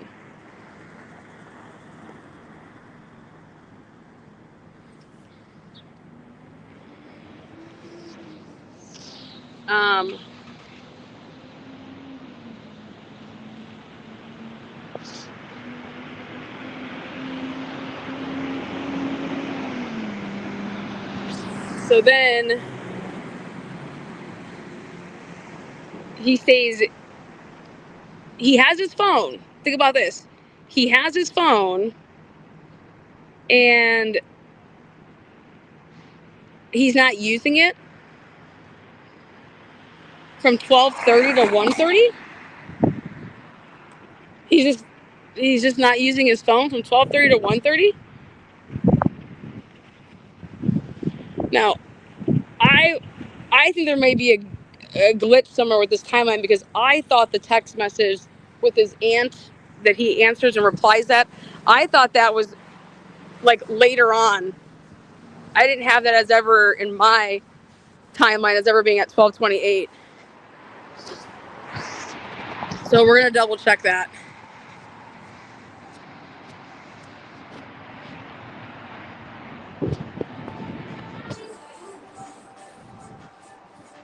All right, let me see what.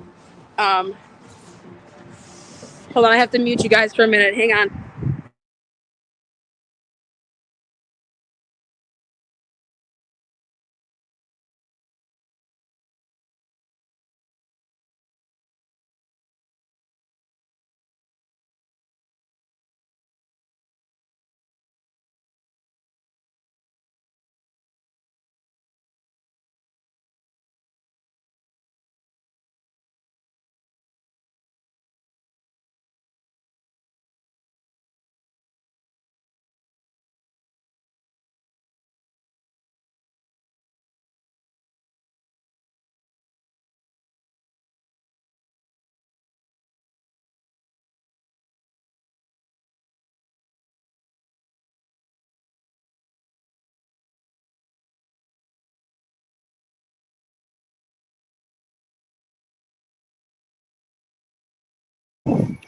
They're blasting the fucking music in there. All right.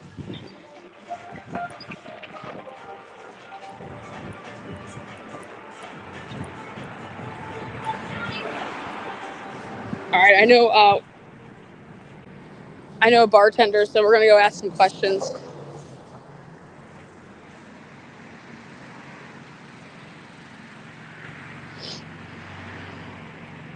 It's a fucking rave in there, man.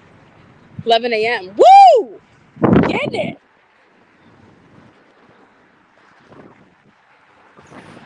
Woo! Oh shit. It's pretty windy.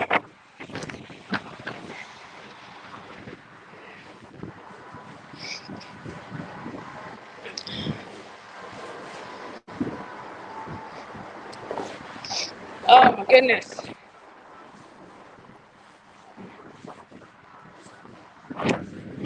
Oh, press girl's open. That's all I care about. We're gonna go down to where the water is too here in a second. But let's see if my little bartender knows anything.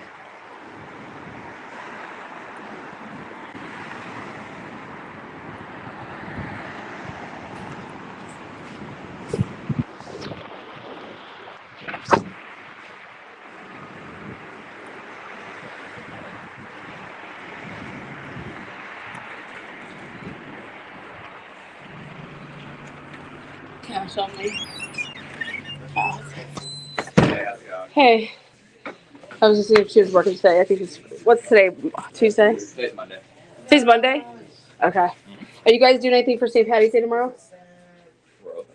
Okay. That's about it. That's about it? Yeah, okay, cool. So this is like From Monday? Yeah, from Saturday? Yeah, what you see is going to be up and everything like that. But Okay, cool. Like, special cocktails. Just more or people. anything like that. Yeah. All right, thank you guys. Appreciate you. Fuck, she's not there.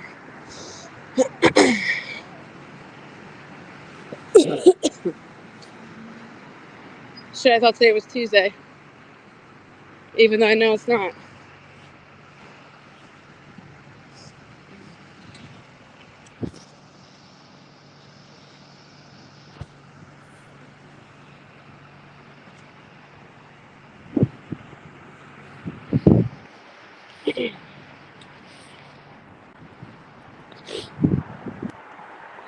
So back in the day, in 2016, this building right here, it looked a little bit different. And it was also a gay bar. And it was called, what the fuck was it called? It'll come to me.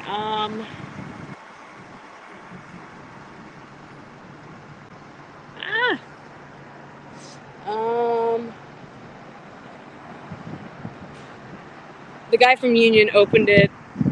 Well, the manager did. He they got into I don't know. They got into it, and he's like, "Fine, fuck you. I'm gonna open up this place down the street."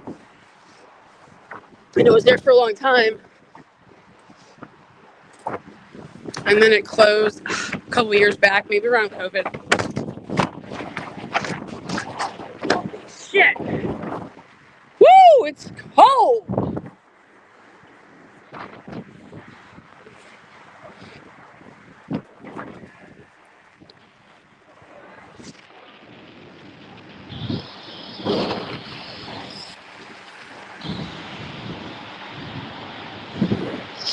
Lana just wants it to be Tuesday. That's funny. It was called Level. Yes, it was. There you go. Level. Yes.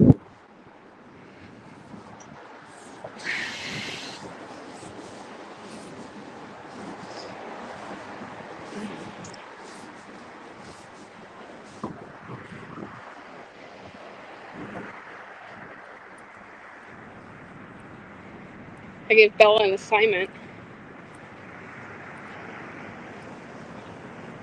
I said, start chumming it up here with these little fucking daygoers.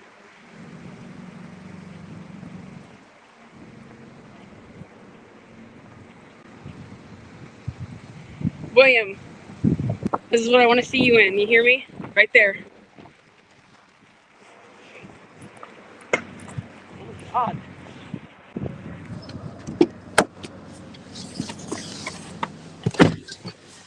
Okay. Hold on a second.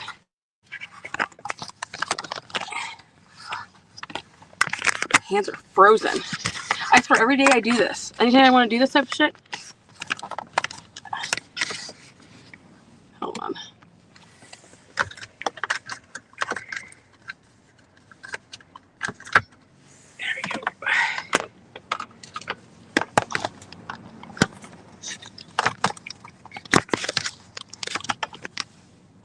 Boom.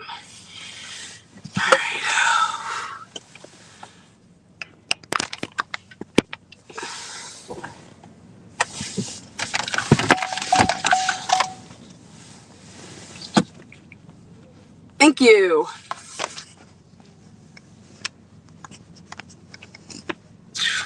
Above and beyond, man. Thank you. Thanks, Beth. Beth. There you go.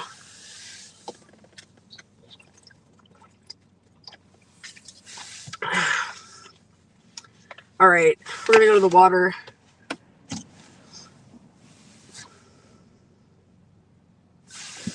Hang tight 1 second.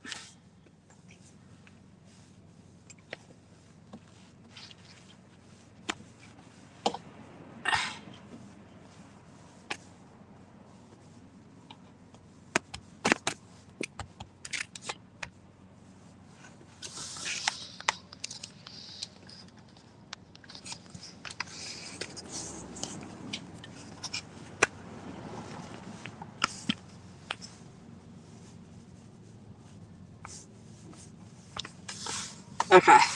Back. There you go. All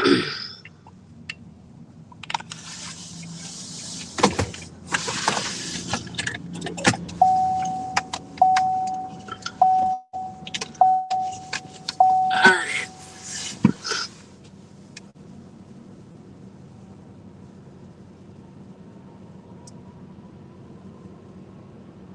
Now this is the question that I have, and I know it's going to be a tough question, but we have to ask it.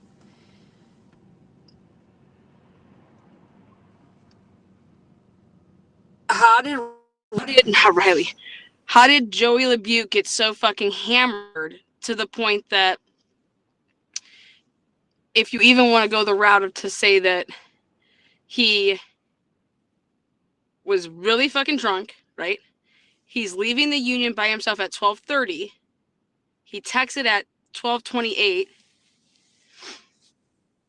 because he's going to walk to his car to then get in it and then drive to Gahanna. Okay. So like his family that was out with him, his friends, like you guys didn't see how like if he was fucked up, like slurring words, or because if we want to believe that he left the union and was like, okay, I'm going to walk to my car, right? And somehow he was like a Riley Strain situation where you're walking along and then you fall into the water. I'm going to show you guys on how that is absolutely not fucking possible here. I'm going to show you how anybody that is even remotely thinking that, I want to show you how improbable that is. So let's go ahead and eliminate that. But you guys can tell me if we think that we should be eliminating it or not. Now, I would expect if he fell into the water and went into the water on his own, that he would have his phone on him, that he would have his wallet on him, and that he would have his keys on him, right? Yeah, we had a good point, right? Yeah. Like Riley Strain had shit on him, didn't he?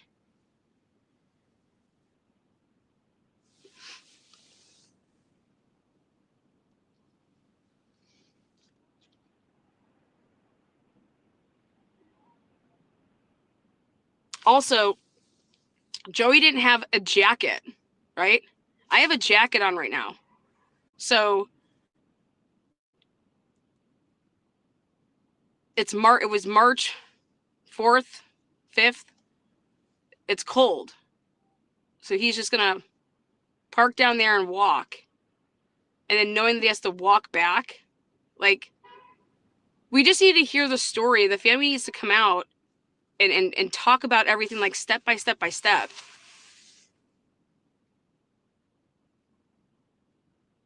Just to lay it all out there. Everything that they know. Sit down with somebody and go through it. And put it out there and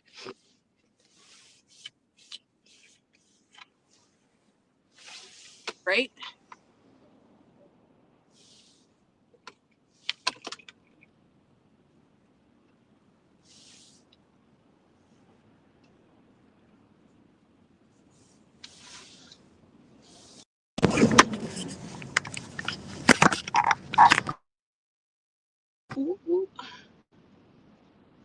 Absolutely, Lana. And the reporting said water was not cause of death. Yeah, no, it wasn't. There was no water in his lungs, nothing like that.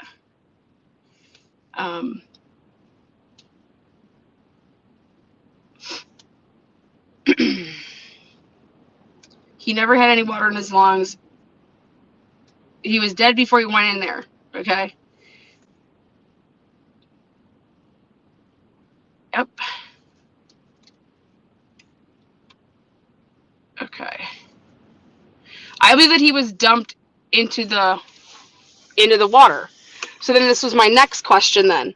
You have all these cameras, okay? And when do we think this dumping happened? Okay, because I'm going to show you that. Hold on one second.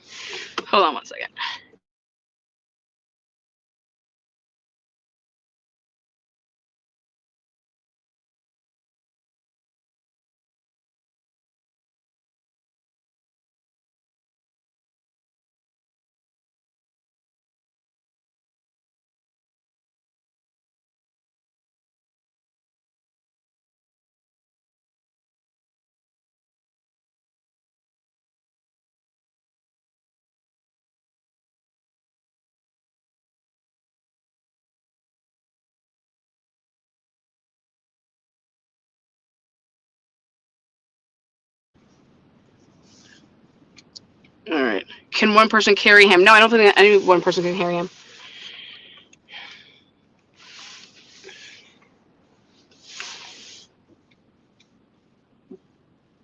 Bella just finished her assignment, and then we're going to be leaving and going to where the water is.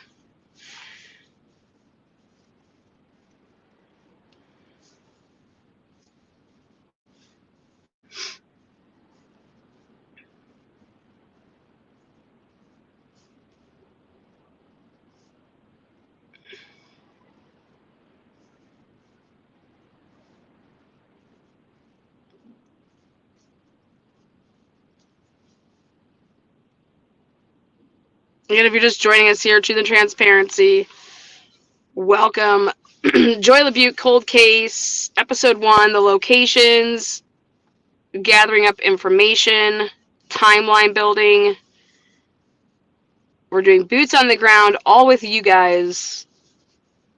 The Mind Challenge at Gmail. If the mods could put that email in chat, the Mind Challenge at Gmail. If you have any information, if you want to stay anonymous, anything like that, we're asking anybody that wants to be involved with helping and digging and researching and trying to find information, putting in FOIA requests, whatever you can do, would want to do to help us get information on why has this case that I think is so solvable, how did this just go away and nobody in the media is putting any pressure on Columbus Police Department? It's unbelievable.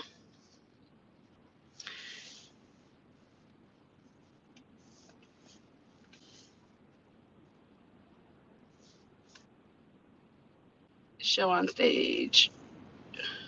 Here you go.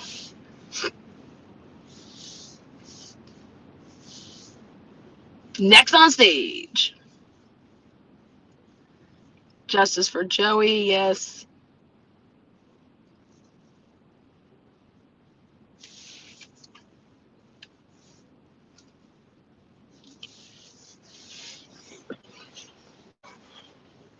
Hey, you're live to tape, huh? I know. So I know that you did. Okay. That's what I said. You're on assignment. Okay. Mm-hmm.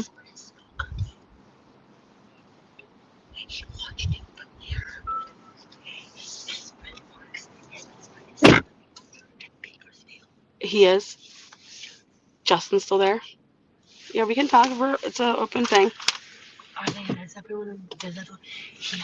He was working that night. Mm-hmm. Justin was working that night. Yeah. And so he has survivor's guilt, and I guess like they all know. Okay, so the rumor in the community. Okay, what's the rumor in the community? So the rumor in the community is that it was like a hookup gone wrong, and that it could have been a cruising situation. But the guys that are the old timers that have been coming here and know everybody, like know his best friends, say that he had a stalker that lived in that building called the Greystone right there on the corner. Mm-hmm. The stalker lived there. The stalker worked, the name has never been released. He worked at like some kind of refrigerating plant. Okay. And when they found his body, mm-hmm. they know he was placed there because he didn't have water in his lungs. Correct. So he didn't drown. Mm-hmm. And they said that at one point he was like cold. He was like kept somewhere that could have been frozen. And that guy that was the stalker worked at a place like that. And he lived in that building, and he would stare at Joey when he was at the Union because he went there a lot. Joey went there a lot? Yeah. And so he would sit there and stare at him.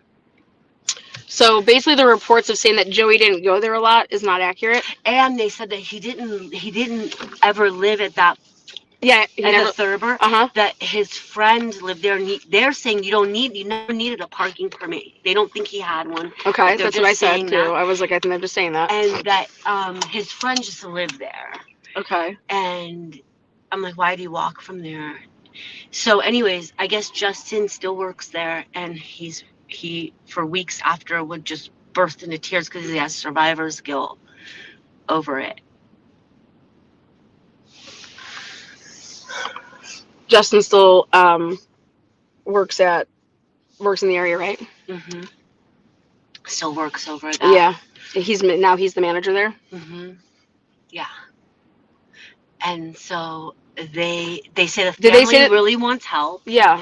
And that what's weird is it ties in that supposedly if you dig online about this, there's a male psychic who said all of this stuff like about him being stored somewhere that was a cold place, that this stalker, blah blah blah, and no one really believed it until it's like a lot of the stuff he said ended up coming true. And this psychic and the guy's like, I know this is getting fringe. He's like, but I'm like, well, did the psychic ever ask for money? He's like, no, he never did anything. I'm like, is he from Ohio? He's like, no, he's not from Ohio. So he's like a psychic that isn't from the area that seems to know a lot about this case, and according to them, nailed it. And they don't believe in psychics, but he said if you just What did they say start about the digging- camera footage out of here? Did they say anything about the camera footage? Well, the bartender started to say this, and I said, well, is that weird? He goes, listen, if it wasn't a weird hookup and you're not trying to be like secretive about a hookup, why would you leave out the back door? He left at the back door. Well, when I got in the car today, I don't know that much about this case, so I don't know if he left out the back door. I said, wait, he left out the back door. Is that a weird thing? He goes, Yeah, well, yeah, it's weird. he goes, well, no, not at that time, Not at that time. hour.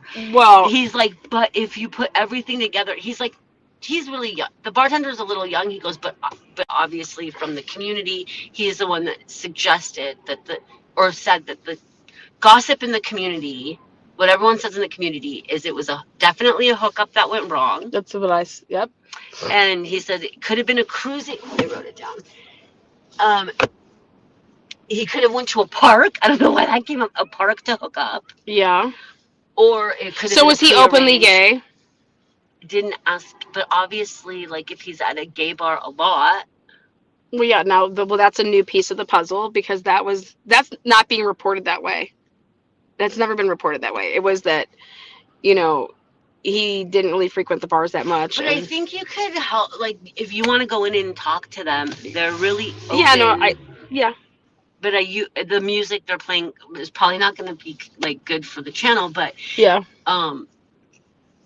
But they, I said if we could get our hands on things we are good at solving. He goes, well, good luck. Yeah, this really should. It's like coming up the 10-year anniversaries now, and the family does want it solved. And so they didn't say anything weird about so they said that he left alone, right? Did they say anything about the family leaving earlier? Did they say he was drunk? Did they say anything about? I didn't ask all those questions because I was just trying to tab out and get out here to you, because on to the next, Okay, well, we can come back. That's fine, and we can actually talk to. Yeah, I think it's a good lead. I think we have a lot of good leads here. Yeah, we have good leads here. All right, let's go to the Greystone really quick. That's the Greystone. Yeah, I wonder. Actually, you know what? We should probably walk it because to park it over there. Yeah, let's why get don't out. I add more time then? What time is it? Okay, let's walk over there before we go to the water. Let me just add more time. I don't. Okay, so here we go. All right. How can I? Do you know how to do it really quick? Like, is there a way to do that? No, I don't know. You can just stay right here if you want me to just stay right here. Yeah, I can stay here. 100%.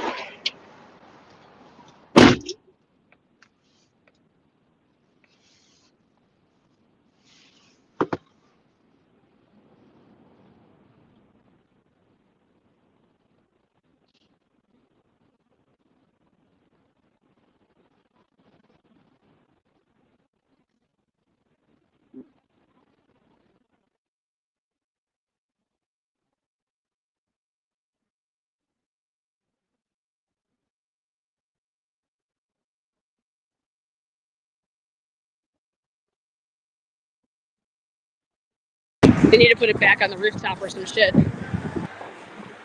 Town Hall is a great place. Right here.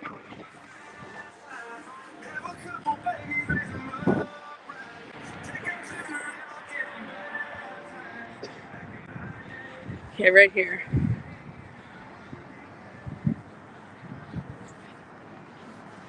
Greystone Court.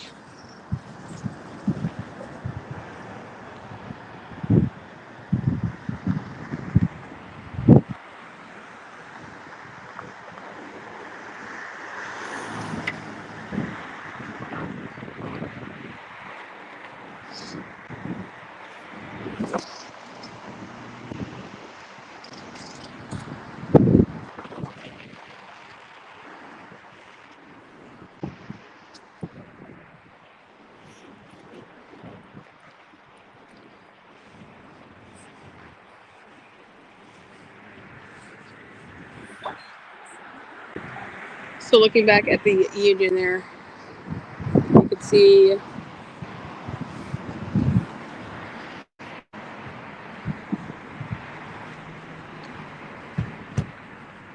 luxury, one bedroom, 2 units available.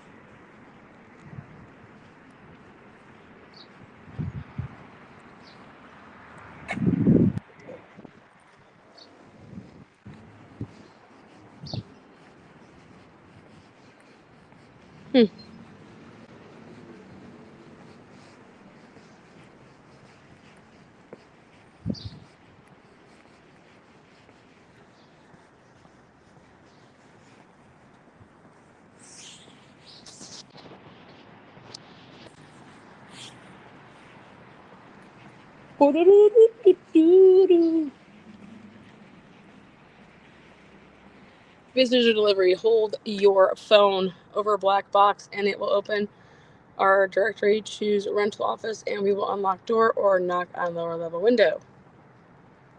Huh. I wonder how much there's even rent places around here.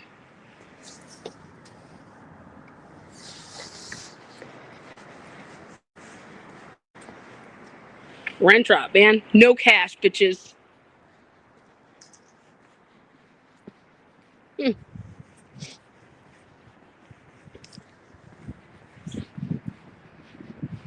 That's interesting. They got this new, like, put your phone up, man. Interesting as fuck.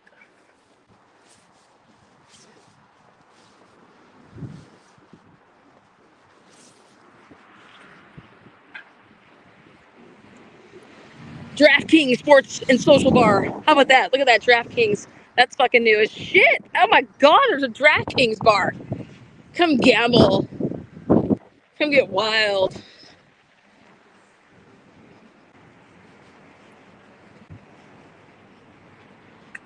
Look at those little tiny doors. Look at these little tiny doors. Holy shit. Fat people can't live here.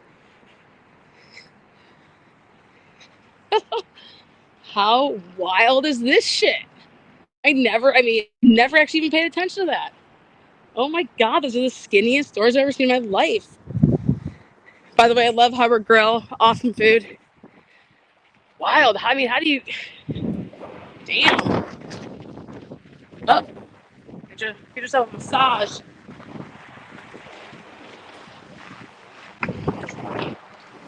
Damn, how do you move into this place? How do you even get any furniture into this location? Is it already furnished for you? Shit. Fuck moving into a place like that. They got cameras all over, and they would have had cameras all over back then. Get the hell out of here, man. I'm telling you, this place had cameras. All these places have cameras back then.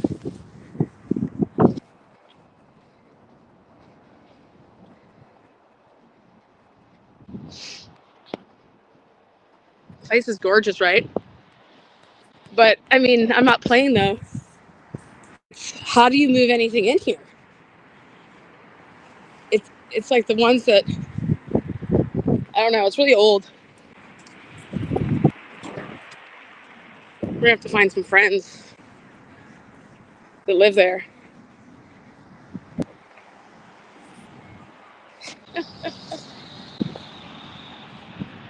Those are definitely the skinniest stores I've ever seen. They're the skinniest stores I've ever seen in my life. I mean, they'll be walking through that with a boner, bitches.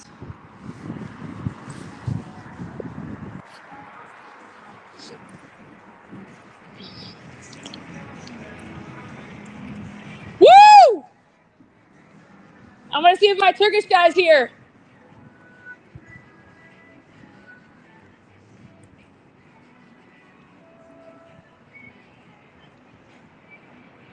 Gifts and goods coming out. There she is. Best place to get yourself your hoodie supply. Best hoodies in town. Cheers, guys. Best hoodies in town. Giving you guys a shout out. Go homage. Woo! Actually, let me see those hats. What kind of hats are you guys rocking right now? I'm filming. I didn't know if I could come in. I didn't want to be rude. Oh, love it. Yeah. Are you guys still doing what was it like? I got my message about 40% off. Was it like buy one, get one 40% off yesterday? Yeah, it was buy one, get one 40% off yesterday. Was it yesterday? Oh, shit. Okay. So, yeah, I'm always... You do. You're just a day late. We can hook you up. It's a cold, windy Monday. So if you Legit? yeah, we can totally hook you up. Seriously? Yeah, no problem. Oh my God. Okay. All right, I'm in. So it's buy one, get one 40? Yeah, buy one, get one 40. And then we have an upstairs too, which has like women's baseball and clearance bins right now too. Okay. So you're Oh, I like this. When did you guys get this one in? that one we got in. Is that newer? We kind of got it like in January. Okay. Yeah, I knew so it was. I was depending on when like, we were here last. yeah. But yeah, I love the. Okay. Yes. I'm gonna get the. So you guys had that in stock? Yeah, we do. What size do you wear? Medium. Medium. Let's see here. Oh, we do have a medium if you want me to. Yes. Can you hold put? that one for Yeah. you? Can you hold that one? Of course. Thank you. Oh yeah, you got the crew yellow in.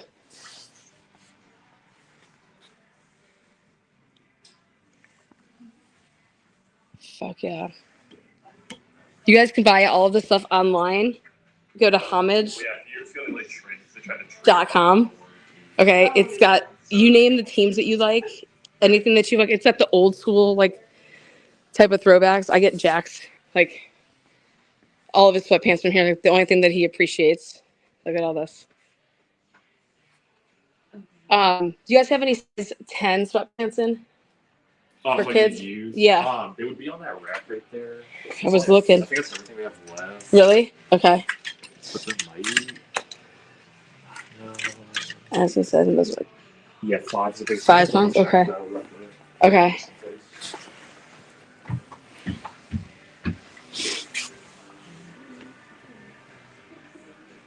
All right. I'm gonna be right back. I'm gonna grab buy one get one 40 off. I'll be right back, hon.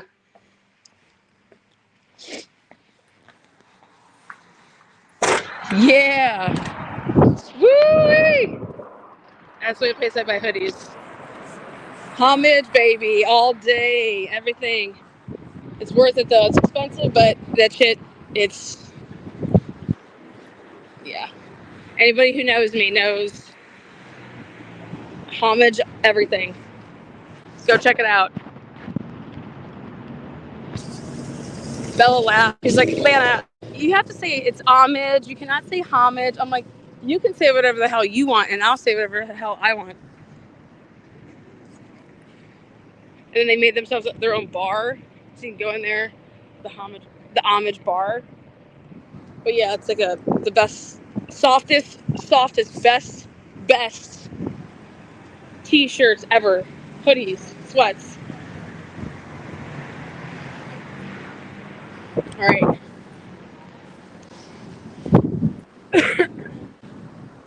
All right, one over there. Let's go. Hey, I'm gonna just run in there, buy one get one 40 off. At they said they would give me the deal, even though it ended yesterday. Homage? Yeah. Tell Hold on one everyone how second. you say homage. We just talked about it.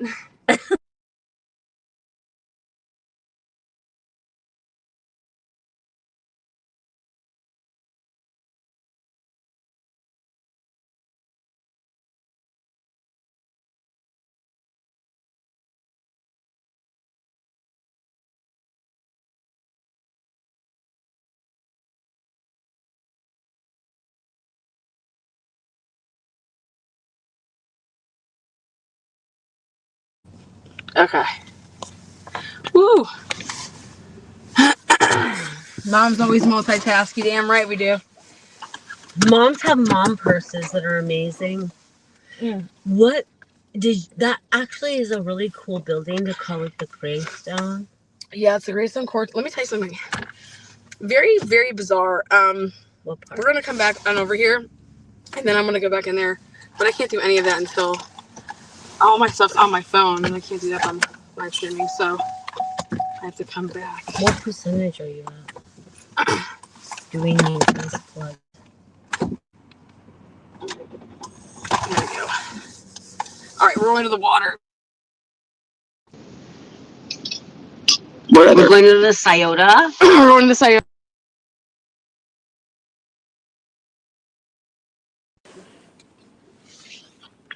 Okay, here we go.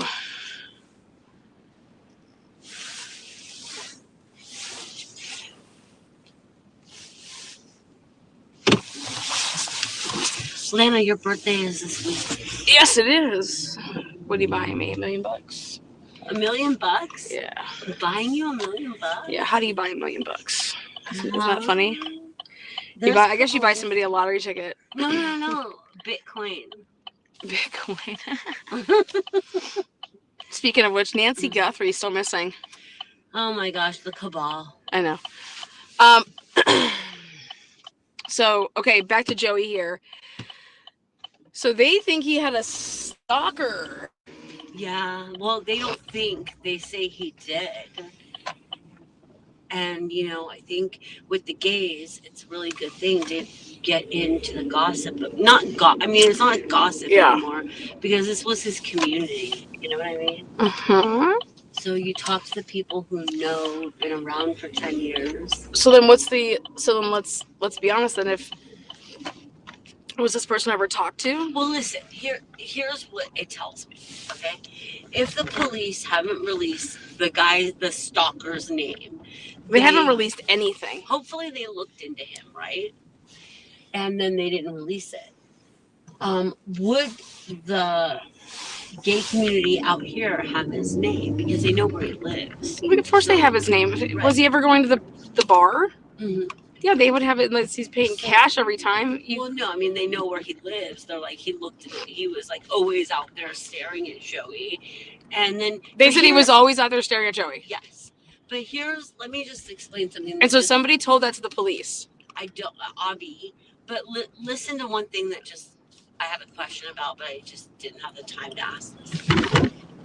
So they're making it sound like he met up with his stalker. And something happened with drugs.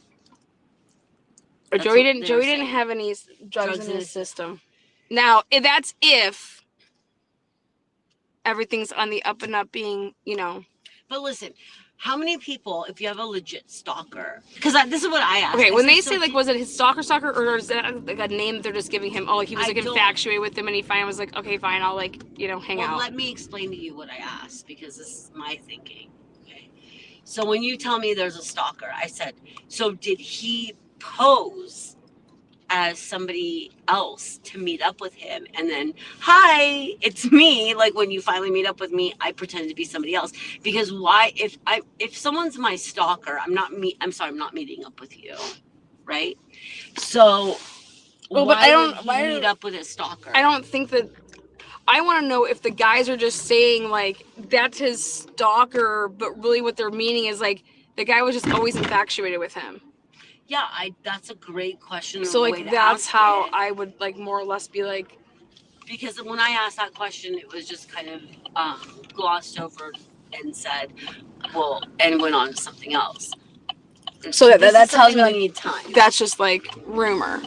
Well, I don't know if it's rumor though, because if there's a dude that lives at the Greystone, that every time Joey's at the Union, he's out there on some balcony or some weird There's no place, balconies. whatever it is. I mean, there's a little. They said he was out in that stairway. They didn't say stairway. They said he was always watching him from the Greystone. And they all looked at when they were like the Greystone. All of the people in there were like, oh, so you can see the Greystone from here. So I looked out because I'm not an Ohio local, and I'm like, they're like, yes, that's the Greystone right there. Okay, awesome. So dude lives here at the Greystone and watches Joey. I'm like, so he was a frequent person. Joey frequented the Union, yes. And this guy from the Greystone frequented the Union? I didn't ask that because if he's stalking him and staring at him from the Greystone. Yeah, but you know what I'm saying. So you didn't ask that question. No. Okay. Because what they made it seem like is he's staring at him from the Greystone. And so do you think that it would be something like Joey's like, guys, that guy is over there again, and he's like staring at me? Oh my God, yes. He's always staring at me. Mm-hmm. But that's the thing, like if he met up with, quote, the stalker. Okay, just so you know, I'm on the path that's a dead end. But okay. The only reason why is because I agree with the whole a hookup gone wrong. Okay. But I don't think it's him. I think that I want to know. So basically, was he using an app then? 2016. What apps Oh yeah, there's a lot of. There's a I'm lot sure, of but apps. what ones? Tinder, Grinder, Plenty of Fish, fucking some those. What was it called? Slob My Knob. I don't fucking know. Slob My Knob? I don't know. You should start that. Slob My Knob app. All right, guys. So here we're coming Oh, into. look how pretty it's spring. This is the area that. So we're gonna come around here. We're gonna. We're going to the Scioto. We're gonna walk down. We're in an area where I was like, this is where. So okay, this is why I want to rule out the Greystone. Okay, go ahead. For right now, not like rule it out, but these are the. This is in the cons column. Yeah, so Greystone. Okay. It's He-Man and She-Ra. It's because so right here is the big bad police building downtown, right there. I love that it's Macaroni Boulevard. Yeah. All right, that's like the big bad. Look how pretty it is here. And that's like the big Capitol building. This is all. We're all like down. We're getting down to like the courtish area. All these buildings down here. I like that word, courtish. Courtish area. Police, headquarters and Where shit. do you work? I work at Courtish. So right down there, that's the Scioto. See? Oh, show everybody. Oh. F it. Is that the F it all. I'm gonna park on the other side though. Actually, you can park up right here. We're gonna be fine. We have to be PG-13. So what I was saying is that there's cameras all over there. So if this is in Columbus, and so if Joey LaBute would have walked and gone over there to hook up with this person, right? He's gonna be on cameras over there. And if those guys were talking about, oh my God, he had a stalker from that area. Hey, go get the cameras from over there. Did you see Joey walk in or walk out? Or walk in and never walk out? But some guys walking out with some big old bag of fucking Joey. You know what I mean? Big bag of Joey. Big bag of Joey's. Well, they know where the dude, if they know where the dude works, okay? And he worked at some like freezing type of area, okay? Then they must have looked into that. Columbus PD are not schleps, right? That's what I'm just trying to say. I think if it was, but I'm saying that they would have had a ton of stuff on camera like that, right there. I would hope.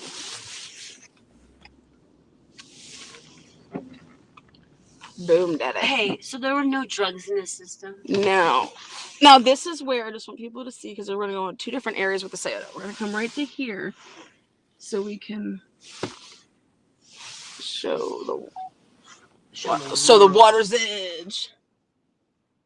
To the water's edge. Oh, look at your parallel parking skills. It's off the chain. It's the best.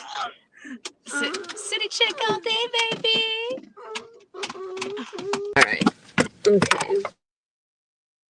Check out this, baby. Hey, baby. Hey, baby.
Was cold. Is that a fact?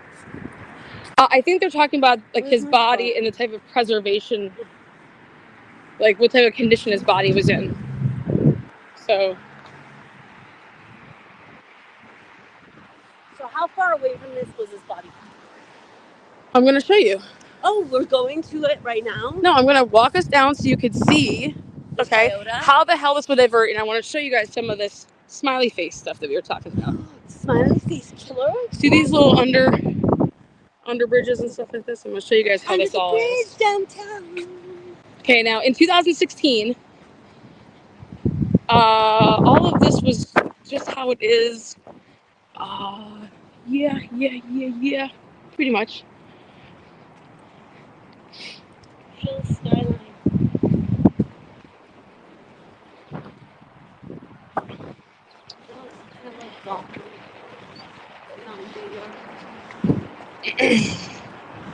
It's called the Scioto Mile. Scioto Mile. Why don't you ever take me here? Scioto Mile. Here we go. What does that mean? I'm gonna show you. Let's see if we can get a ride with these people. Can you ride in the back? Can you just drive us to Scioto Mile so we can like... Actually, we should have just think. I wonder if you could be on those scooters or not. We can, but can we just ask that? Well, then we should just do the scooters. Oh my God. Anyways, we're just gonna start over here. So let me break it down to you guys. This would not be an area that you would put a body into the water because you can't. There's no like boat ramp, okay? There's no like, this is around all the state buildings, okay? This is all government buildings, and right where we just passed, it was, see how it says Dora, no alcohol behind this point? All of this area, you're allowed to have open containers and drink now. But now we're not past this area? Yeah, it's not Dora. So that's a great point, Anna. So we cannot put a body in the water. Correct. It's a weird, it's like stupid. You're not bringing and putting a body in the water over here. Do you think they think we're doing that right now? No, nobody thinks that. Okay, watch out.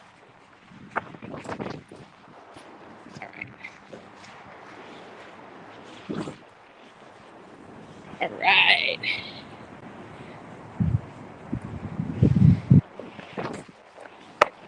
Okay. Woohoo! See all this stuff?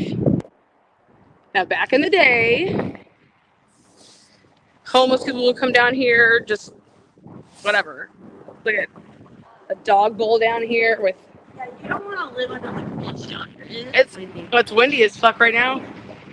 But moral of the story is the reason I brought us over here is because back in the day, they took, the spray paint, and when we're making and we're walking, there was a smiley face. Where? That was up, like see how there's the spray paint? Yeah, graffiti. Sure. There was a smiley face. Yeah, here, I'll show you the other locations, but like where his body? Moral of the story is you're not coming down here and dopping a body. All of this, how are you getting down here? How are you carrying a body down here and placing a body down here? All right. Also, people want to say, did he walk down into here and just walk into the water? Are you out of your mind? They said no because his lungs weren't filled with water. I know, but there's arguments about the cops have labeled it. I think it's labeled a homicide. So I want to show you guys how you would think that there's not much of a current. I'll show you where it's not much that in terms of there is definitely a current, but it's not like it's rushing water, but it's definitely. Wait, what month was his body found? This month, March. So it was like he would have went in right here at this time in this type of weather. It was like a week ago. It would have been a week ago, 10 years ago, and then he was found March 31st, at the end of the month. And look, the current got up high because look at that little tree over there, that big tree over there. Yeah, it can get up high. So the current was higher. We don't know about that. I mean, not the current. You see where it says the Crew? That's the Crew Stadium right there. Okay, I don't have my glasses on, but sure. Okay, so I want to show you guys I'm going to show you the possible how and where his body would have got put in the water. Smart, Ella. Let's do that. Okay. So I'm saying that this is not where his body went in. Okay. But when you're talking about walking and how he could have walked into the water, this is pretty much how you're saying that that would have ever even happened. And it's just so far out of the way and so ridiculous that anybody that would even put this on their map and radar to say this is what happened to the kid, you're an absolute fucking moron. Say that? Okay, like just, and there's all these cameras. They would have seen him walking down here, like a Riley type situation. None of that, right? Yeah, well, and why would he just walk off into the water? I mean, what the fuck? So exit that off. Now the question is though his body was found in this body of water down further, and the question would be is, well, who put him in the water and where was he put in? Because how was he able to how was he put in without, you know, you're within your 30 days camera surveillance of all the areas, so like different cars that were going back into like by all these points of where you even think you could put a body in the water. So let's go do that. Let's look at the different locations.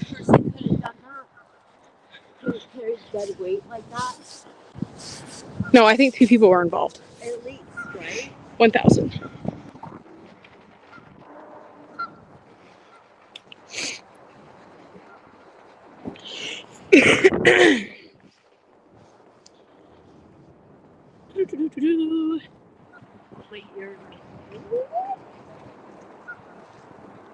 See, on top of the buildings they have like the fish eyes. You see? Look at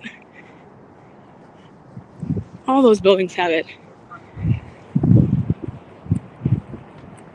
But this is called the Saturn Mile, and it wraps you all the way around, and you can keep going south, and that's what we're gonna do.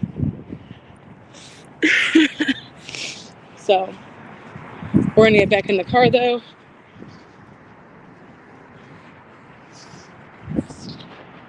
Again, welcome to the transparency. What did the area look like in 2016? What you're seeing now, pretty much.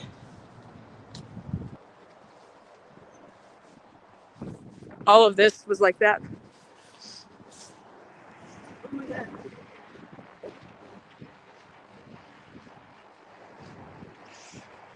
Okay.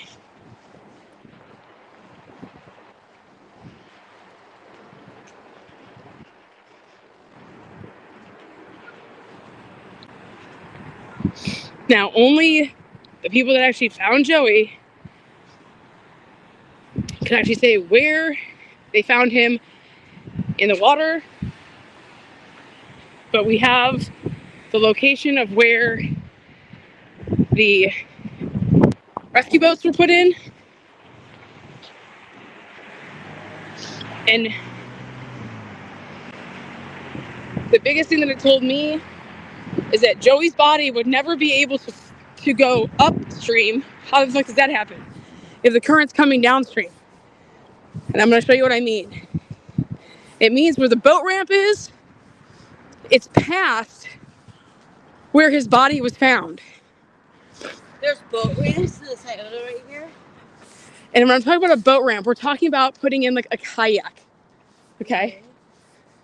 These are like rowing. Because like Ohio State rowers, they row the Scioto.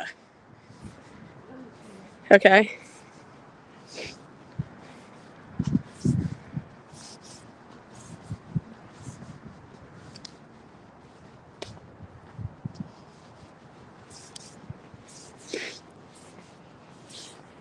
Hey JLR, honk honk coming through.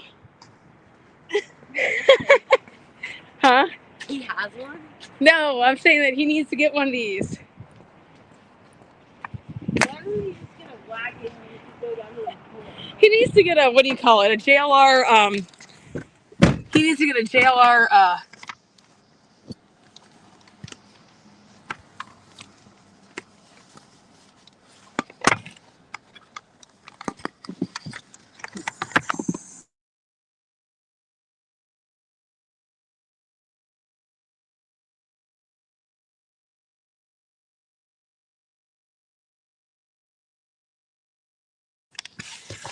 gotta plug this in.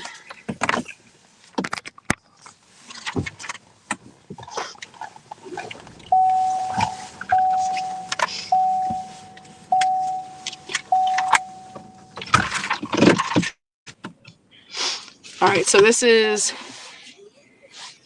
we're gonna end up over here to go where?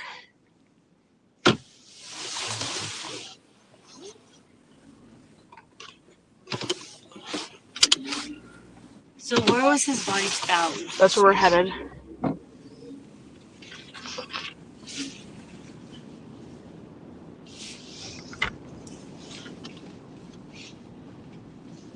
The Supreme Court of Ohio, that's that building just to the left that we just passed.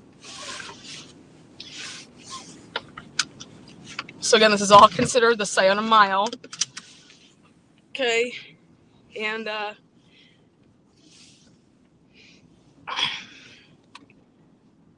you could walk it just like we were. Right here is the Sayona Mile Fountains, but also there is a restaurant, or there used to be a restaurant. Did they get rid of it? Is it still there? Used to be the Sayona Mile. Oh wow, it's no longer the restaurant. It was a sweet restaurant on the water.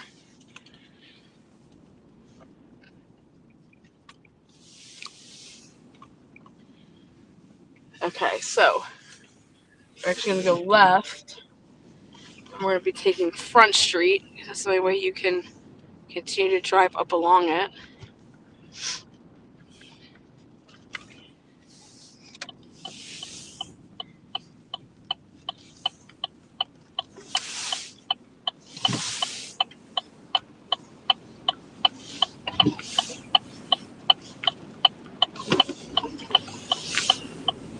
So when he was saying that they didn't know if it was like a cruising situation to you, what did he mean by that? Well, you know what cruising means is like you're known as someone who cruises, like, so you're just dating whoever, like kind of like What? one night stands. Here, ask. You Google. want me to ask Google what cruising Yeah, means? give us that term for people that Okay, are watching. Google. Google, what does cruising mean? No, you have to ask it different. Okay, Google. What does cruising mean in gay slang?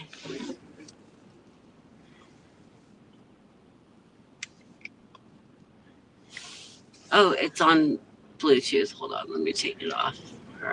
It often involves using subtle nonverbal cues, such as sustained eye contact, to gauge mutual. Okay, it says, in gay slang, cruising refers to the act of walking or driving through public spaces like parks, beaches, or bars to search for a casual sexual partner. It often involves using subtle nonverbal cues such as sustained eye contact to gauge mutual interest and find a discreet location. Would you like to know more about the history of the term or common locations? Okay. What are common locations in Columbus that cruise, the gays cruise? In Columbus, common cruising areas historically include public parks like Whetstone Park, often referred to as the Roses due to the Park of Roses, Goodale Park, and certain areas along the Scioto River. Modern spots also include bathhouses like Club Columbus and leather-oriented bars like AWOL. Would you like details on the current gay bar? That's a gay bar. Yeah. Wait. Ask him about Cavan's. Irish Cavan's Irish pub. She's listening to you, by the way. In Hocking Hills, Irish Ridge Cabins features the Shamrock and Claddagh units. What the fuck are you talking about? The Celtic Cottage offers a thatch. I think that we're talking about Cavan's. Cavan's, yeah. Cavans. It's in Calvin. Yeah, she doesn't know what the fuck she's talking about. Well, let me just read her. Let me type it in for her. Cavan's in Columbus. What's a cabin? It's the name of the Irish bar. Oh, okay. All right, so actually I should turn down there, but we're gonna turn up here.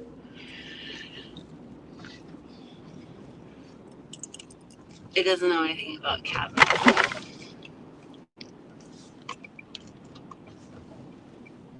But did you see how it said the Scioto, and then it said It didn't say the parks? Scioto, it said the Goodale Park. But it also said Scioto. Do you want me to go back to it so you can see? Because it said the Scioto here.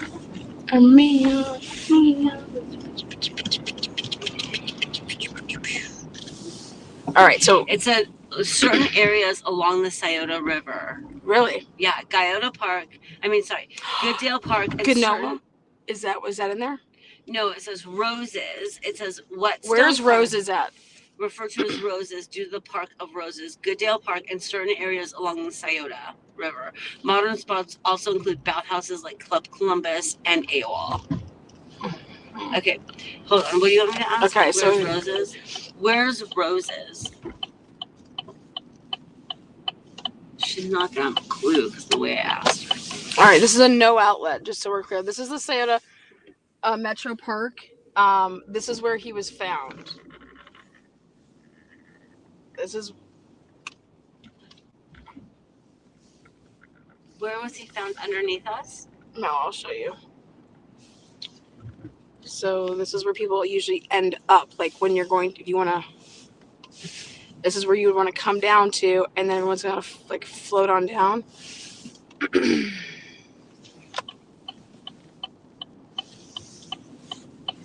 And you're saying he was found 3 weeks later.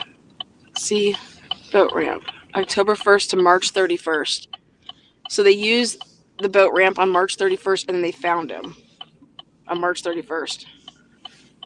You're not supposed to be in here in the water after between October 1st and March 31st. You're not supposed to use the boat ramp, okay? So, Really? correct. Now,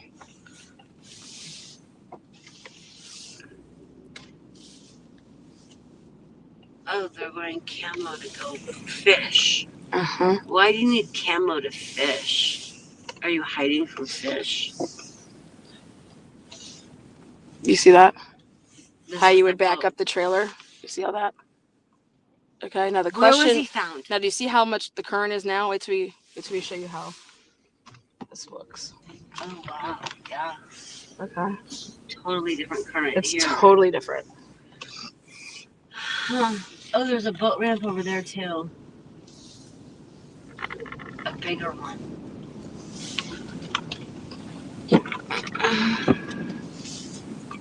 Yeah, it'd be much easier to dump body here than where we were. Yeah, but this is the problem, though. If you dump the body here, it cannot be found to that over there. You get what I'm trying to say? I do. So the question is where did they find the body? Do you know Where they actually found the body? Well, I can only go based off of. We're gonna go off of the videos. Yeah. So. So this is where I came walking, and I knew I was like, I want to go searching. I think his body is going to be right here in the Scioto.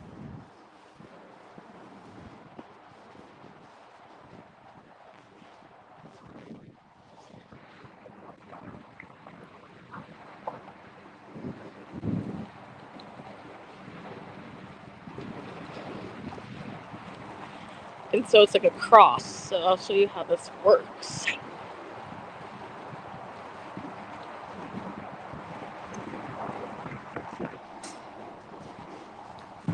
So you treat this as like it's like the shore. Like everything's coming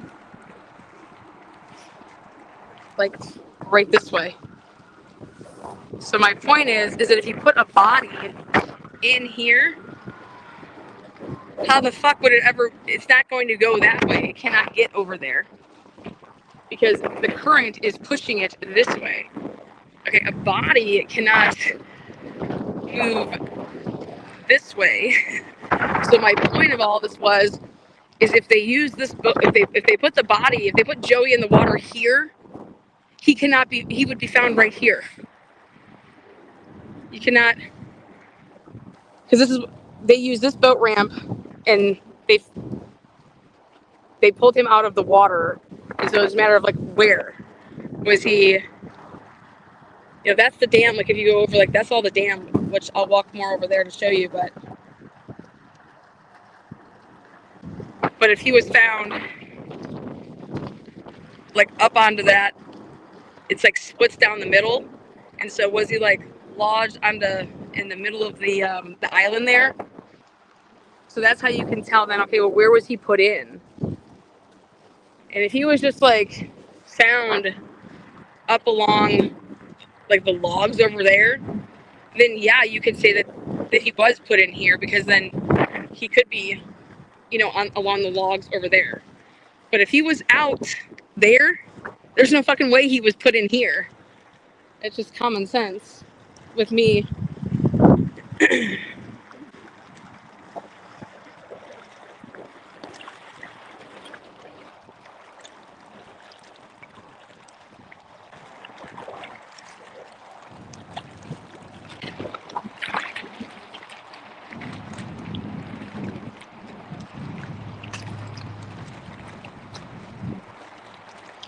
So we're gonna get back in the car. In the middle, it splits. And so I want to go back and look at where that splits in the middle. But you'd have to ask the divers, the dive team, where did you physically find him? Was he, up over that way? Was he out that way? Was he just right here? So Burliner's over there, and it has nothing to do with this. He couldn't have been put in anywhere at Burliner. Burliner has nothing to do with it. It's just a park over there. You have no access to this water. So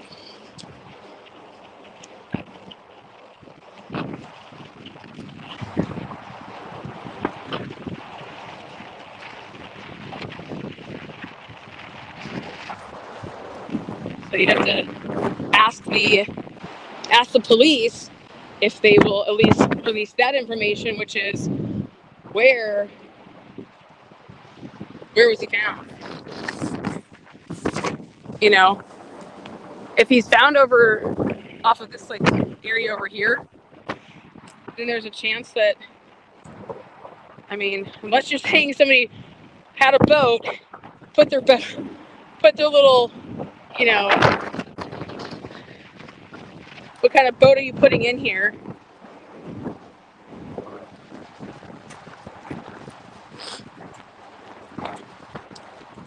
So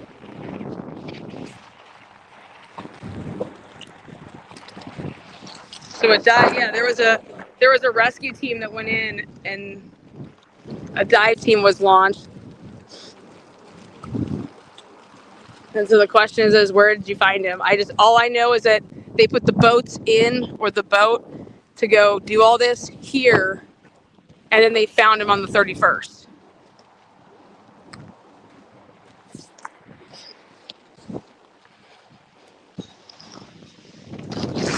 It's got it's got a current to it. I don't know. It's way more down here that there's a current than up there, where we just were. But this is all about figuring out where he was put in the water. Could he have even been put in down here? So the only way I believe you can answer that is if the divers tell you where the rescue team, where they found him. So, all right. So that's going to conclude episode 1 with the locations and information gathering for Joey LaBute, unsolved homicide, Columbus, Ohio. It's been 10 years. Happened in 2016. It's 2026. And how this case hasn't been solved is honestly, it's stupid. It's stupid.